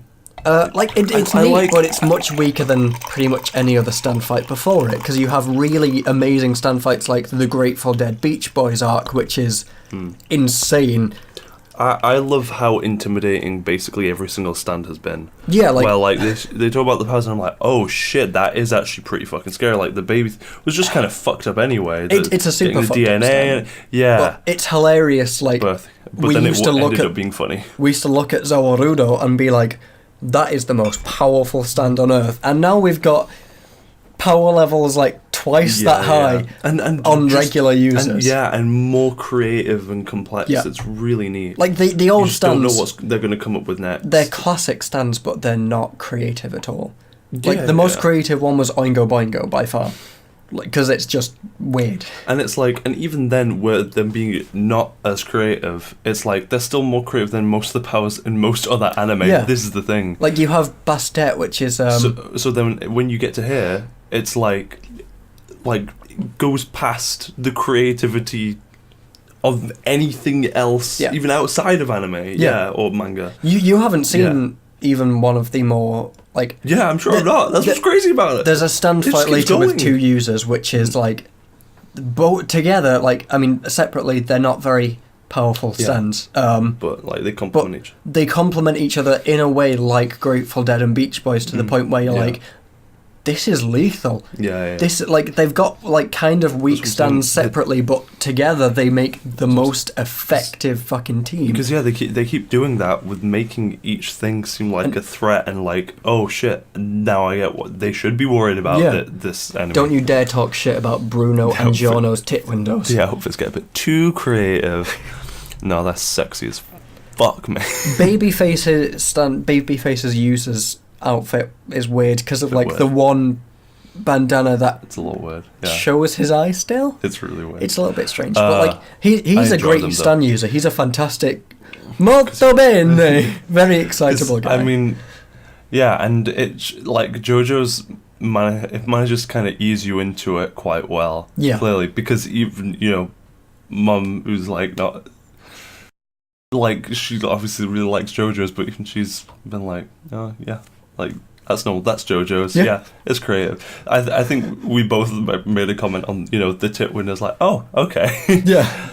But it's just funny enough. And then when they have, like, Trish and all that, like, they don't sexualize her too much, and even if they do, it's like, well, the guys are as well. That's what it's always been like with JoJo's, and, like, you get both. Yeah, you want like supercharged. Yeah, people are always like, "Oh, the JoJo girls are too sexualized," and it's like, You've got buff naked guys walking around. The Pillar Men. The Part 2 antagonists are literally super buff ancient Aztec gods of sex and killing. Exactly. Come on. Yeah, I love it when everybody gets a fair shake. Yeah, and like even straight guys are gonna look at the JoJos and be like, you know what? Those are some. Stripper cards, yep. Like even people, it's really accurate. Even straight guys are gonna look at the JoJos and be like, those guys, like, they're silly, but they're fashionable and cool, and they're cool guys. Yeah. Like, I'm not upset at this. That's the thing. The thing is, when you are that buff, you can pull off any fucking outfit you want. They can. This is the thing. Yeah, because like including a lack of outfit. The fabric can't withstand them pulling it off. Literally. If one of the JoJos walked up to an antagonist and just ripped his shirt apart, I would be like, yeah, that's a JoJo moment. That's a JoJo. That's a JoJo. Molto bene. Molto bene. Just resolve based on it's all what. Yeah. Yeah. No, Snake's ass is lovingly rendered. It is, but it's not quite as zoomed in on as it should be. I mean, that's because you don't zoom in on it. If you want equality, I want more camera shots that go whoosh. I know personally for me, whenever Johnny was shitting in a barrel in 4, that was like, oh, I can't wait to see this man. Case of the week. But then he does actually turn out to be super handsome and a really nice and fun guy. It's solely that he didn't have the, the nano machines. Okay. Yeah, absolutely, yeah. His dummy thick. His ass cheeks slapped. Because I'm dummy thick. My ass cheeks, they're slapping together. I'm dummy. The enemy keeps hearing me because I'm dummy thick. It's wonderful. So, I am currently, because you're not watching any other anime at the moment, are you? I'm rewatching Cowboy Bebop again. Nice. Just because I can. Good. And it feels like you always butt for it. It's like... Oh, dear. Sweat is this on the floor? Jesus Christ. Yeah, especially it feels like you get something new every time, or you appreciate something new about it. I'm not appreciating anything new. I'm just appreciating what I saw already. That's what I feel like. In the 3 times I've seen it, I can appreciate how much fun they had with Iron existing. Yeah, just him hopping along. Iron and Ed are just such fun, and they fit in so well. That's the thing. That is how you do like comic relief without detracting at all from anything. It's wonderful. I mean, they're both their own like self-sufficient, serious characters. Wonderful. Yeah, that's what's great about it. They just happen to be the funniest. Yeah, but that doesn't. It's not like they have all of the jokes either. Yeah, it's wonderful. Like, what is it? Toys from Mars? Toys on Mars? No, Toys in the Attic. Toys in the Attic. Yeah, that's fucked. Yeah, that's a really dark episode, and it's so cool. Oh, I love Cowboy. And it's Ed and Iron. Yeah, it's so good. Yeah, and Mushroom Samba. Mushroom Samba is that's a ridiculous episode. I love it. If somehow you've not seen Bebop, then you absolutely. I'm running a campaign right now, which is like the campaign that I'm going to be running for you guys. Yes. One of the missions is called Mushroom Samba. Nice. And it's some fucking bullshit that Netflix doesn't have it on their thing anymore. Oh my god, Netflix, why do you insist on auto-playing everything? Literally everything, and it's always with sound. They don't have Cowboy Bebop on their thing anymore, which... what? Yeah, it's bullshit. Especially considering they're the ones who are going to be doing a live-action, series of it. No. How are you going to be doing that, and you don't have the original on there? They're not doing that. You don't think it'll happen? No, I mean, even if it happens, they ain't. No, that's not a thing. Because it's like they did Death Note, and the Death Note series is still on there, as it should be, because the movie ain't worth it. Still astounds me to this day how fucking fetishy Misa is. A little fetishy. Kind of. A little. Great character. Big kitty goth GF Lolita latex fucking leather gay. Perfect. Yandere. Oh god. Yeah. So, I mean, Bebop's great, and then are you reading any manga or anything?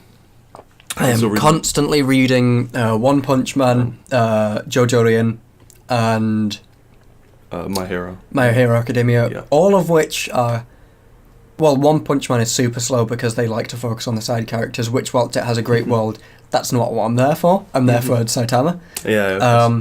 My Hero Academia just gets better and better and better. Mm-hmm. Even in the anime. Yeah. JoJo, no idea what's going on at any point in time. All the characters are melding together in my mind, and I'll just have to wait until the part is over and reread it. Yeah. That's Iraqi very much likes his quotations when he's having characters make a speech and they need to use a technical term, so they'll use quotations for everything. Oh my god. It's I'm reading Berserk at a rate of 1 chapter every year because that's when they come out. Yeah, basically. Yeah, man, you probably like it. Oh, you probably it's super good. Because I was going to say, I mean, you like Hunter x Hunter. It's Naruto, but well done. And and it's clearly heavily inspired by but also Hunter x Hunter. Because I mean, you look at Midoriya's hair alone, it's just like in terms of the color scheme, it's exactly the same. And it's inspired by JoJo, as all Japanese things with sort of stand powers are like. Even if it's a bit cliche to say at this point, like, no, it's a massive inspiration for a lot of things. Like Froppy, yeah. Froppy's fantastic. Bakugo is a piece of shit that actually... I hated him at first. He does get a redemption where he is actually pretty great. Murder Trash is best girl. All Might is great. Even Midori is great. Pretty much everyone's great, to be honest. That's the thing, there's a lot of really lovable characters in one way or another. Zombie Hands is great. Apart from Grape Shot. Grape. To be like, I like even him because he's played as a piece of shit. Not a single person in that world likes him, so it's like I can respect how hated he is. Nah. Gentleman Love Man. He is Oh, he's the best. He's one of the best. Yeah. Gentleman and La Brava. I don't know. No, you won't have gotten up to their arcs at this point. No, okay, so there's a dude who's like a gentleman villain and his sidekick who films him doing everything. Nice. Her quirk is the person she loves gets stronger the more she loves them. Oh, that's so cool. it's this combination of like a guy who's trying to be a nice villain, a gentleman in the world, with this obsessed sidekick of his. That's fun. Yeah, and They're not insane or anything. She just loves him, and it's genuinely like, aww. I can respect these characters so much. That's fun. Not meme respect either, genuine. Yeah. These are great characters. Fuck, dude. Yeah, I mean, that series just is packed to the brim with great characters, pretty much. Buff Tintin. Yeah, Buff Tintin for life. And so, because I got into My Hero Academia, but as one of the few that I didn't end up watching with Mum because I wasn't sure if I was actually even going to like it, and it was going to be going on for a while, or whatever.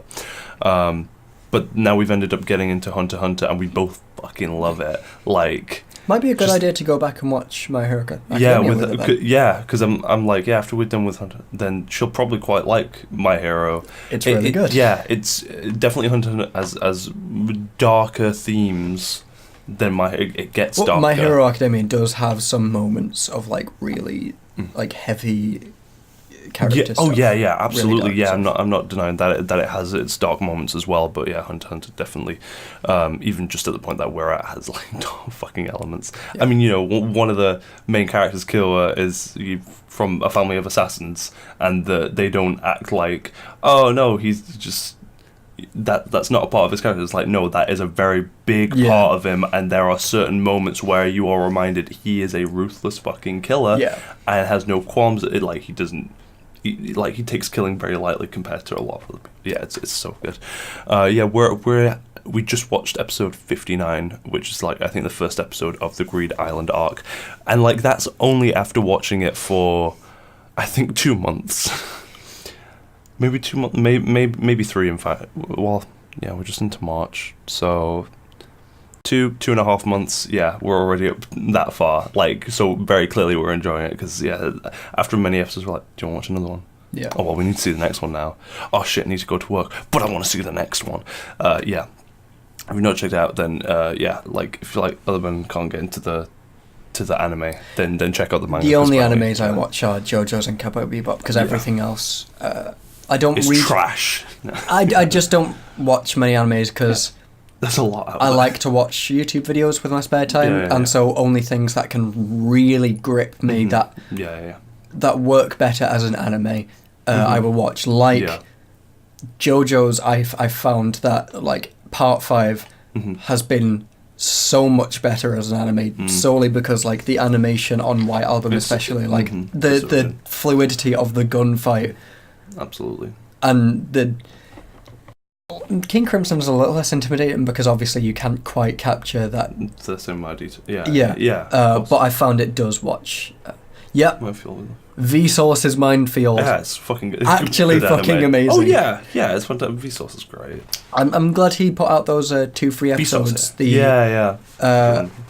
What was it? The isolation one and the ape memory thing. Like both of those were super interesting. It's always fascinating. I love that he's doing that. I think I'm gonna get my own free trial at some point so I can definitely. And then JoJo's Hunter x Hunter, and then the other 2 we've been watching. Promised Neverland, which is fan-fucking-tastic. It's so good. I was saying to Ben yesterday that reminds me a lot of Death Note in terms of the mind games that are being played and how smart a lot of the characters are, and like you know, kind of like in Death Note, they'll bring up a factor that the audience hadn't considered, and you're like, oh shit, yeah, that is something to think about. Oh yeah, you thought about that. Oh, and you did this to kind of like fuck with them and like it's so good. And I don't want to say like anything much about it because if you've not seen it, definitely just watch the first episode and you'll probably be hooked. I'll be reading it. And then the animation is really like fucking good, on point, especially because I know the artwork in the manga is very good. Sometimes it is just better to stand up, you know. Yeah, I've Just on your phone. Huh. Excellent. Good job. Yeah, I've heard some good things about Shield Hero, which is funny because getting up to the Greed Island arc in Hunter x Hunter, suddenly I'm like, oh, this is about to become an isekai anime. What? This is weird. But like, obviously, Hunter x Hunter, the manga at least, it probably did way before it was big. So it's really fascinating. I'm sure that had probably a big impact and a lot of influence on that genre becoming such. It's ridiculous how big that thing is, right? Yeah. I hate that genre. I fucking yeah. Even after hearing about how good like Shield Hero is and reincarnated as a slime or whatever, apparently that's great. I might actually give that one a shot. One I do actually like is the spider one, where the girl is reincarnated into like a video game RPG MMO spider, and she's like the most basic enemy, and she like has to survive and shit as That's the cute. most basic enemy. I like that. Yeah, literally we've only watched the first episode of the Greed Island arc. They're not even like in it or anything. There is another manga I follow. Go on. Please don't bully me, Nagatoro senpai. Is that a comedy? It's a comedy about like a sort of a high school boy who. It's really great. He's a nerdy guy, and one day this like athletic bully character starts bullying him. She's absolutely adorable, but like it's clear at all times she's bullying him because she actually does like him, because like you've got scenes like other boys are like being rowdy and trying to impress her and stuff, and she's literally just sat there like completely fucking dead facing. Whenever her friends start to bully him, she immediately like drops all bullying pretense and just starts defending him. And you've got these super adorable moments where like the latest one, they like her friends and her go to his club room and start like messing about there, and they're like, oh, I bet he doesn't even have a sex drive, and she's like, no, he's a pervert. He's a pervert, and I bet he's hidden a naughty book in this room right now. That's funny. So they start looking around, and he's like, internally, he's like, shit, I'm going to disappoint her. There's nothing in here. So he goes next door to get the, like, it's a regular manga, but it has some ero scenes in it. Yeah. So he sneaks it in, stuffs it behind his back, and she's like, what have you got behind your back? And he's like, nothing at all. And she finds it and starts slapping him like, you're a fucking pervert. I might have to check that out. That sounds great. And then that reminds me, actually, because I've only seen the first episode of it. Kaguya-sama Love is War is that's about like a student class president and a vice president, boy and a girl. Yeah. So yeah, and then they also have like a cute little girl who like is just kind of, I think she's just friends with them. I forget like the full relationship. But I think she probably wants to see them together. Basically, they obviously like each other. Very fair. Yeah. On console, they can't be toxic. Yeah, they're not. They obviously like each other and are just too prideful to ask one another out. So they keep trying to find different twisty ways of like kind of pushing the other one into confessing their love in one way or another. Like, hey, so in the first episode, they're like, oh, the cute little girl with the pink hair, which like the ED got really popular because she has a little like adorable dance routine that is incredibly well animated. It looks like it's so well, like it looks like it's rotoscoped, but it's not. Yeah, that's how good it looks. Nice. The fabric and everything is incredible. She's like, oh yeah, I've got 2 tickets spare for like this romantic comedy or whatever. And so I think it's the boy's like, oh, so do you want to go? And then it's like, are you asking me out on a date? It's like, oh no, bold of you to assume that it would be a date. Is that because you want to get, like, and the way it's structured is so melodramatic. Like, the girl has knives and the boy has a gun. Like Jojo walking towards each other. Literally, like, so you know, like the fucking potato chip scene in... I'll take a potato chip and eat it! It's like that intense kind of Death Note thing. Nice. but he played for laughs. Yeah, but played for laughs because it's so over the top and so trivial because they're both such like. Make sure to message me the name of this on yeah, Discord. because they're so obsessed with themselves and narcissistic that they couldn't possibly reduce themselves because they see admitting something like that as a failure because they come from really powerful families. Okay. It's really wonderful. Strong first impression. I've fallen behind on it, but there is another manga, Sky Violation. It is like a world where everyone's trapped on rooftops. You go into the roofs, there's killers walking about trying to kill people, but like Cool. it's just a really cool sort of half horror, half action, half just trying to survive world. I like that. With creativity. like overlord god beings, like with like angry looking masks being like, hey, we enforce the rules. If you don't stick to the rules, we do have grenade launchers. It's great. Yeah, there's a new Pokemon coming out. It's set in Britain. Looks cool. Is it? I mean, like it's have you not seen the island? I've not properly seen so it. It's shaped almost exactly like Britain. That's cool. And then the city at the very top, which is clearly the end city, has like the Millennium Eye and the Houses of Parliament and Big cool. Ben and That's the fun. Art Museum and the Gherkin and the Tower. Now I'll get it. And then so quickly, Promised Neverland's animation is fantastic because there's a certain character that has the most twisted facial expression because like some of it is played for kind of like horror and like or creepy factor. I wouldn't necessarily say like there's not really jump scares. There are bits like ooh, but not more of a ooh than a ah. And it's just the creep factor is done incredibly well considering they're obviously translating, I assume, quite detailed facial expressions to animation. It's so smooth and so off-putting.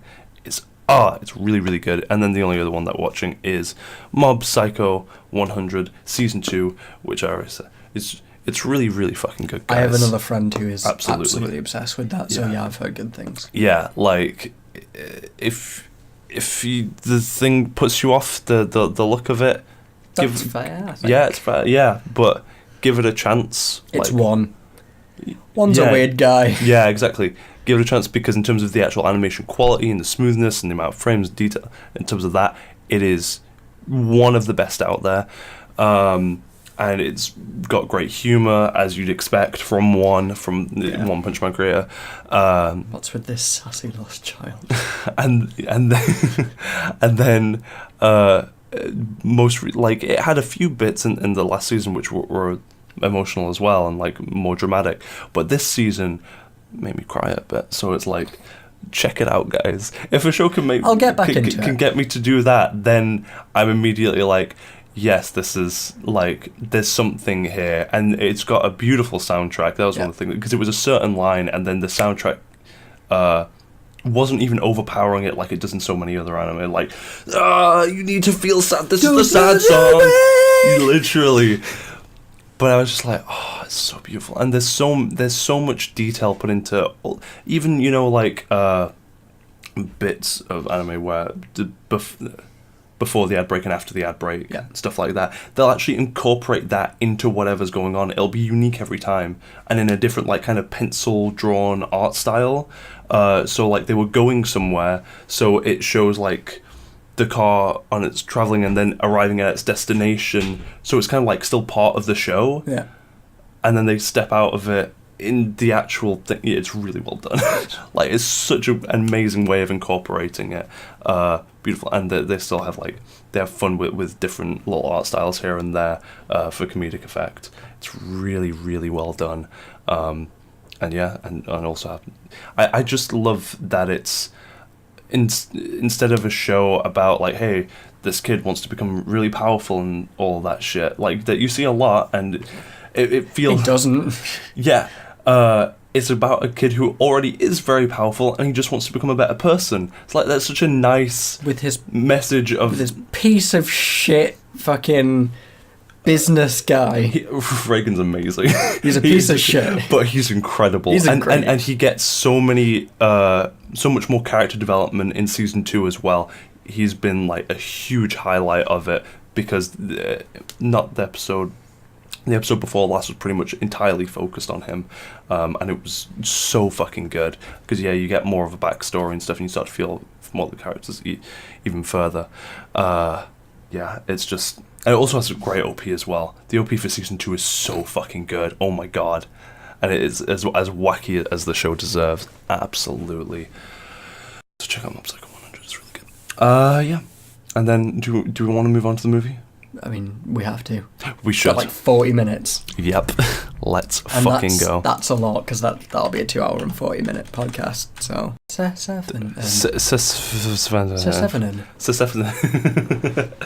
Seven was the movie that I picked. It was, because I wanted to watch it for ages, and I'm using this as an excuse to force me to watch movies that I should have already watched, basically.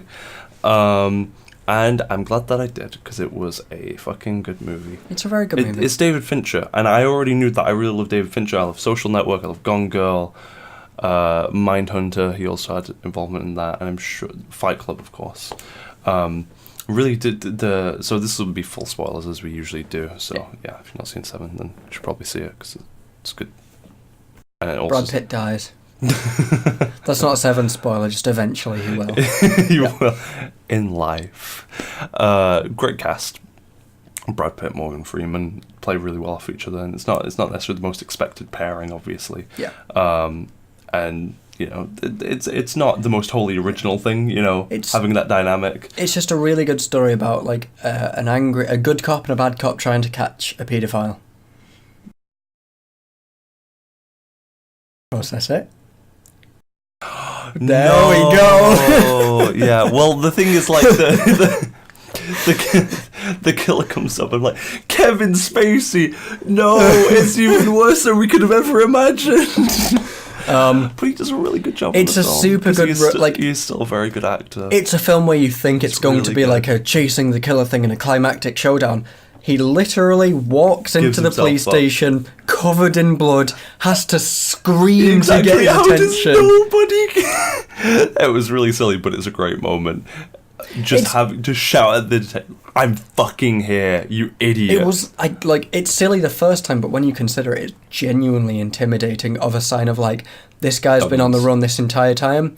Why is he turning himself in now? Yeah, and exactly. you find out. Yeah, and he's done. And the fact that he also seems to have to be the one to point that out to them, like, why do you think I gave myself up? Yeah. And Brad Pitt's like cocksure, and he just doesn't want to admit that, like, oh yeah, shit, why? Just like, no, you don't have a plan, like, you don't know what you're doing. It's like, of course he does, because he's just also in denial about it himself. Yeah. He doesn't want to believe that he's got the better of. Hello. Hey, Shoo. We're talking about Seven. Talking about Seven. Yeah. Like Brad Pitt, his character entirely is all about being like as confrontational as possible. Which is a great part of that. Yeah, he plays there, and it's a great part of why Kevin Spacey's character is such a good thwart. Yeah, because you can't confront him if he's not present for 90% of the movie. Yeah, exactly. Yeah, Morgan Freeman does his kind of usual Morgan Freeman thing. Yeah. Which is like, he's a solid actor. I want to see him in he's more... He's typecast. Yeah, I want to see him in kind of different roles, because I feel like whenever I've seen Morgan Freeman, it's like, oh, it's Morgan Freeman, and we all just kind of accept and acknowledge, like, oh, he's a great actor. I think it'd be really difficult to put him in a different role, though. Like, he doesn't have a threatening face or anything. Yeah, not necessarily, but just like something with a little more emotional gravitas at some point, because he's still very laid back and chill, and like knows what he's doing and stuff. Yep. And there is that emotion there still behind it at parts, like, especially where the climax. Saying, it's like, no, you don't want to look. No, yeah. Which it's such a good climax. It's a really strong climax. Good. It's just, I get like I've said it before. I'll say it again. I love the movie. I think it's a fantastic movie. It's very well. I do not see the screaming Ariab Dabs hype that everyone else puts on it. Like, I think it's a very good 8 out of 10 movie. Mm-hmm. I just don't see why people laud it as the best detective movie of all time. Like, I'm like, it's very good. Honestly, I would even say Gone Girl is better in terms of a mystery. It's not even necessarily detective. But a mystery kind unfolding. Of is. Yeah. There's no mystery in 7. There's just there's a killer. Mystery. Yeah, Catch exactly. him. It's kind of appreciated that for once it's not like surprise. It was this guy all along. There's no need for that. He literally turns himself in. Although you do still get that cool moment of like, oh shit, we had him right there with the photographer. I think that was great. That's a great way to do it without it being like it was the police chief the entire time or shit like that. It was Morgan Freeman. Yeah, exactly. And specifically, Kevin Spacey was the one who wanted to avoid that. They wanted to give him top billing on the posters and stuff and in the trailers. No. But he said, I will take the role, but you have to keep my name out of the trailers and off the posters. Idiots. A very good decision on his part. Yeah. But... fuck you, Kevin Spacey. But Kevin Spacey. But trash. Cancel. There is one film which I can still watch with Kevin Spacey as a leading role and be happy watching it. And that is The Usual Suspects, because... still need to see that one. That's... Oh, you know what's coming then. You know what's coming for this week. Yeah. I had a feeling as soon as I said I've not seen it. Yeah. There's another one with like mystery and stuff in it, right? I know there's a twist. I don't know what the twist is, which is thank God. It's less mystery and more like recounting what went wrong with a big heist sort of thing. Oh, I love that. I love heists. And Kevin Spacey's character is the one who's playing it, but he's like very awkward, very nervous, very... think Split and think the nervous, awkward kid character. Yeah. Think him grown up. You've got Kevin Spacey's character, Verbal Kint. Because, there's no denying that he's a great actor in that. He's a phenomenal actor. Because he just seemed to, like... He very, very changes from role to role to a huge degree. Yeah. Where then you've got somebody like Morgan Freeman. Who was himself. Yeah, or even Brad Pitt to an extent, but not quite as much. Okay, Brad Pitt to a possible extent, but then you have things like... what's it called? What's it called? The movie we watched... Inglourious Bastards. No. Burn After Reading? Burn After Reading, yes. Yes. Yeah. He is the best character by a long country mile. So good. That's why I mainly wanted you to see it, because I'm like, dude, you need to Brad Pitt in this film. He's great. Like, it's not even Brad Pitt anymore. Like that, you don't expect him... you don't expect him to be a chameleon actor. But in Burn After Notice, like the most hilarious... it's the most hilarious, like, disappearing into, this is just not Brad Pitt anymore, this is a different guy. Exactly. Like, yeah, he's really wonderful. We have your secrets. What the fuck are you saying that for? Stop saying it. Your secrets. Fuck, I don't know what you're saying. Who the fuck are you? He's such a good boy. Oh, God. And when he appears in the wardrobe and he's like... just that mental image. Watch Burn After Reading. Watch Burn After. It's well worth it, and it's only like an hour and a half. It's pretty short. It's a really short movie, but it's like one of the most genuinely hilarious, like gut-wrenching, stupid but clever movies. Yeah, great cast to go along with it. Of course, phenomenal cast. God, like everyone really does fantastic at being the biggest pieces of shit possible. Absolutely, apart from Brad Pitt. You have J.K. Simmons as and J.K. Simmons' character. Like he's he's not a piece of shit, but he's not a good person. But he's just like, this is the dumbest. Everyone in this world is stupid. The plot of the film essentially, and he's like, everyone thinks they're in the most deep end, batshit government secrets possible, and he's like, well, let them go with it. They're not doing anyone any harm except themselves. They're dumb. They're stupid. Yeah. Why do they matter to us? They don't matter to us. Yeah. They just think they matter. It's hilarious. Fuck them. Yeah, it's great. Oh, Thingy's character as well. I always forget his name. I thought you were going to say weird foreign accent, amazing actor. John Malkovich. John Malkovich, like, his character isn't a piece of shit. He is just in the most unfortunate circumstances on Earth. He's very frustrated and very John Malkovich about the entire thing. His wife is a horrible person. People are trying to blackmail him for his house finances, which they don't realise it. Yeah. He's just trying to live a life, and everyone's a piece of shit. Trying to live a life filled with drinking. That's the only part. Oh god. But yeah, Seven was just a solid, like, it's just a great ride of a film. Very dark. Very dingy. The most comedy of errors taken to the extreme. Where is it? No, I was talking about Seven. Okay. That's also a comedy of errors in that, haha, you hide Kevin Spacey, oh no. Oh my god, yeah, and it also is very fucking freaky at many points. Like, it's a very dark film. Oh yeah, the like guy who's kept the alive. deaths. Yeah, all the deaths are really fucked up, but Yeah. then, like, especially the guy who's kept alive, how graphic that is. Yeah, it's the Lost one and the Sloth one and it's not. Gluttony. It's just not afraid to be Wrath. fucked up.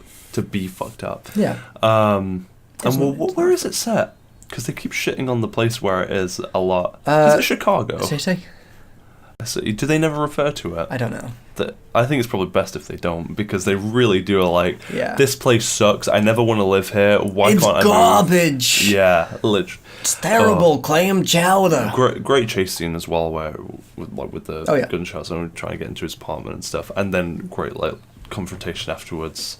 I was like, oh, you know, I'm being crazy. You make a good point. Kicks the fucking door and like, well, can't be undone now. Let's do it. And then how they pay off like what crackheads or whatever to be like, yeah, I called him. And Yeah. just like, I love a bit of dirty cop shit. Not porn. I mean, sometimes it's a good film. It's a great film, in fact, because David Finch is a great director and he's working with fantastic actors. As always, like the camera work is fantastic. It's nothing like mind blowing, but it is just very precise and meticulous. And there was even a bit where, because I know in a lot of David Fincher films, the camera follows the actors really well. It's very rarely stationary, and it follows them to a T. And there was a bit where somebody's walking out through a doorway, and the way the camera moves, it's already outside of the doorway, kind of keeps them in frame. But you can't see them because the way they're walking, like the door, the wall, the door is like in the way. But you can know that just past that, they are actually kind of in frame, weirdly, and then obviously they walk out into it. Just like, everything is really meticulously thought through, which is kind of exactly what you want for a film about a meticulous killer who's thinking through everything. You want that same vibe in the directing, in the cinematography, and all of that, and it comes through super well. It's also, it's just very dark in terms of the colour palette and everything. The only thing I wasn't a huge fan of, the credit music was a little kind of almost Fight Clubby and like weird, like edgy. It's really strange. Where it comes out, I'm like, oh yeah, this reminds me. This is an older film, and also an older David Fincher film, because he liked that sort of shit with Fight Club as well. It's very. It worked with Fight Club. Yeah, because that is more graphic novel and out there. And this did feel like it had definite elements of graphic novel. Like I could see this. It could be a detective. Yeah, I could absolutely see this be a comic book, and it would be a very good one. Anything else you watched? Nah, man. No. Green Book shouldn't have got Best Picture. There you go. I liked it. It shouldn't have got Best Picture. The Favourite. Roma. I've not even seen Roma, but probably better. I watched the Fire Festival documentary on Netflix. I still need to watch that. Really good. Yeah, really solid. Funded partially, or made partially, I believe, by Fuck Jerry, which is unfortunate. Oh, yeah. Fuck Jerry being massive scum. Oh, yeah. They just steal a bunch of content, don't they? Yeah. That's the one. Great documentary, though. Really strong. Three Identical Strangers I also watched. That's a great documentary about three identical twins separated at birth and then found each other. It's fascinating a look of like nature versus nurture, how much are inherited, like how much of them is similar because of just their genetics, weird things that you wouldn't expect, certain behaviours and preferences and all this, when all three were raised in very different households.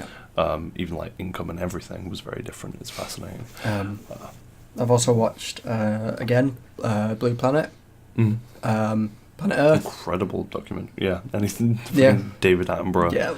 And Round Planet, which you are going to have to watch at some point because it's a nature documentary, but narrated really funny. It's going past a school of jellyfish, and it's like, look at these fuckers. Look at them. The fuck are they doing? Why are they here? It's really funny. Round Planet's fantastic. Other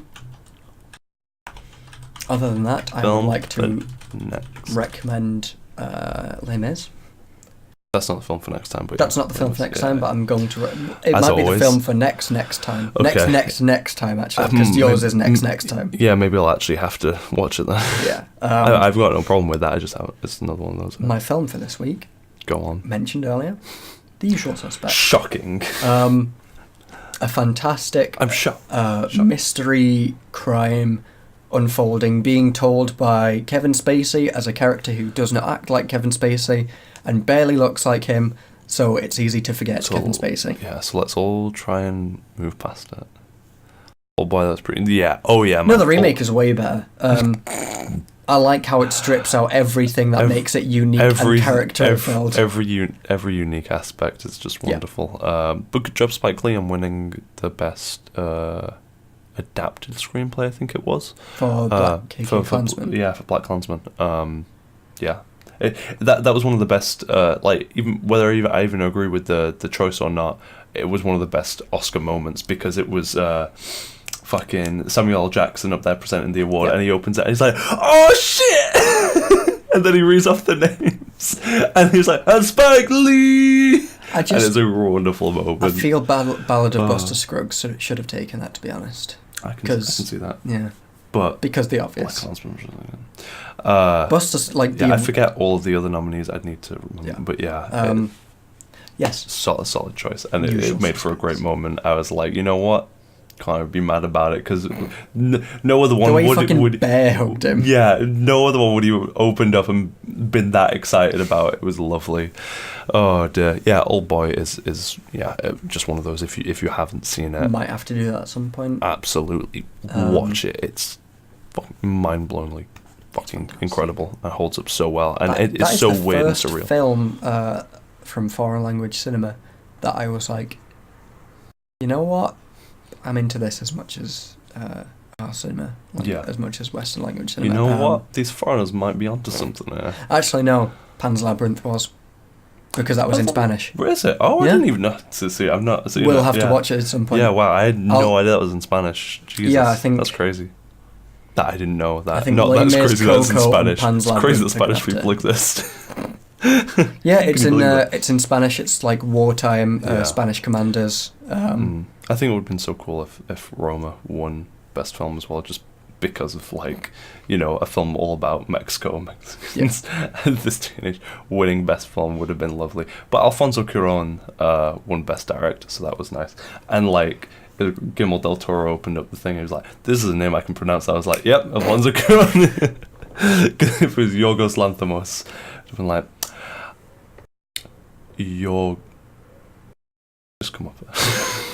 Let's get it. Yeah. So next time, Usual Suspects. Get on it. Which will be next week? Question mark. Don't we do it next week? Fortnightly? Yeah. Yeah. The week after next. The week after next. Week after next, week guys. After next. So you have 2 weeks to watch The Usual Suspects. It's a very good film. You'll enjoy it. Yeah. If I could watch things on stream and not get horribly copyright striked and very probably justifiably taken down, then I would. But no, you will have to watch it on. But if you decide to join a sync tube at some point with a code, a Grease Monkey browser script code that I provide, that happens to be streaming some sort of video file from Google Drive, you wouldn't be at fault for joining that sync tube and watching that. Yeah, it's your own discretion. Thanks for watching, everybody. Thanks for watching. We'll see you in a few weeks. Bye bye.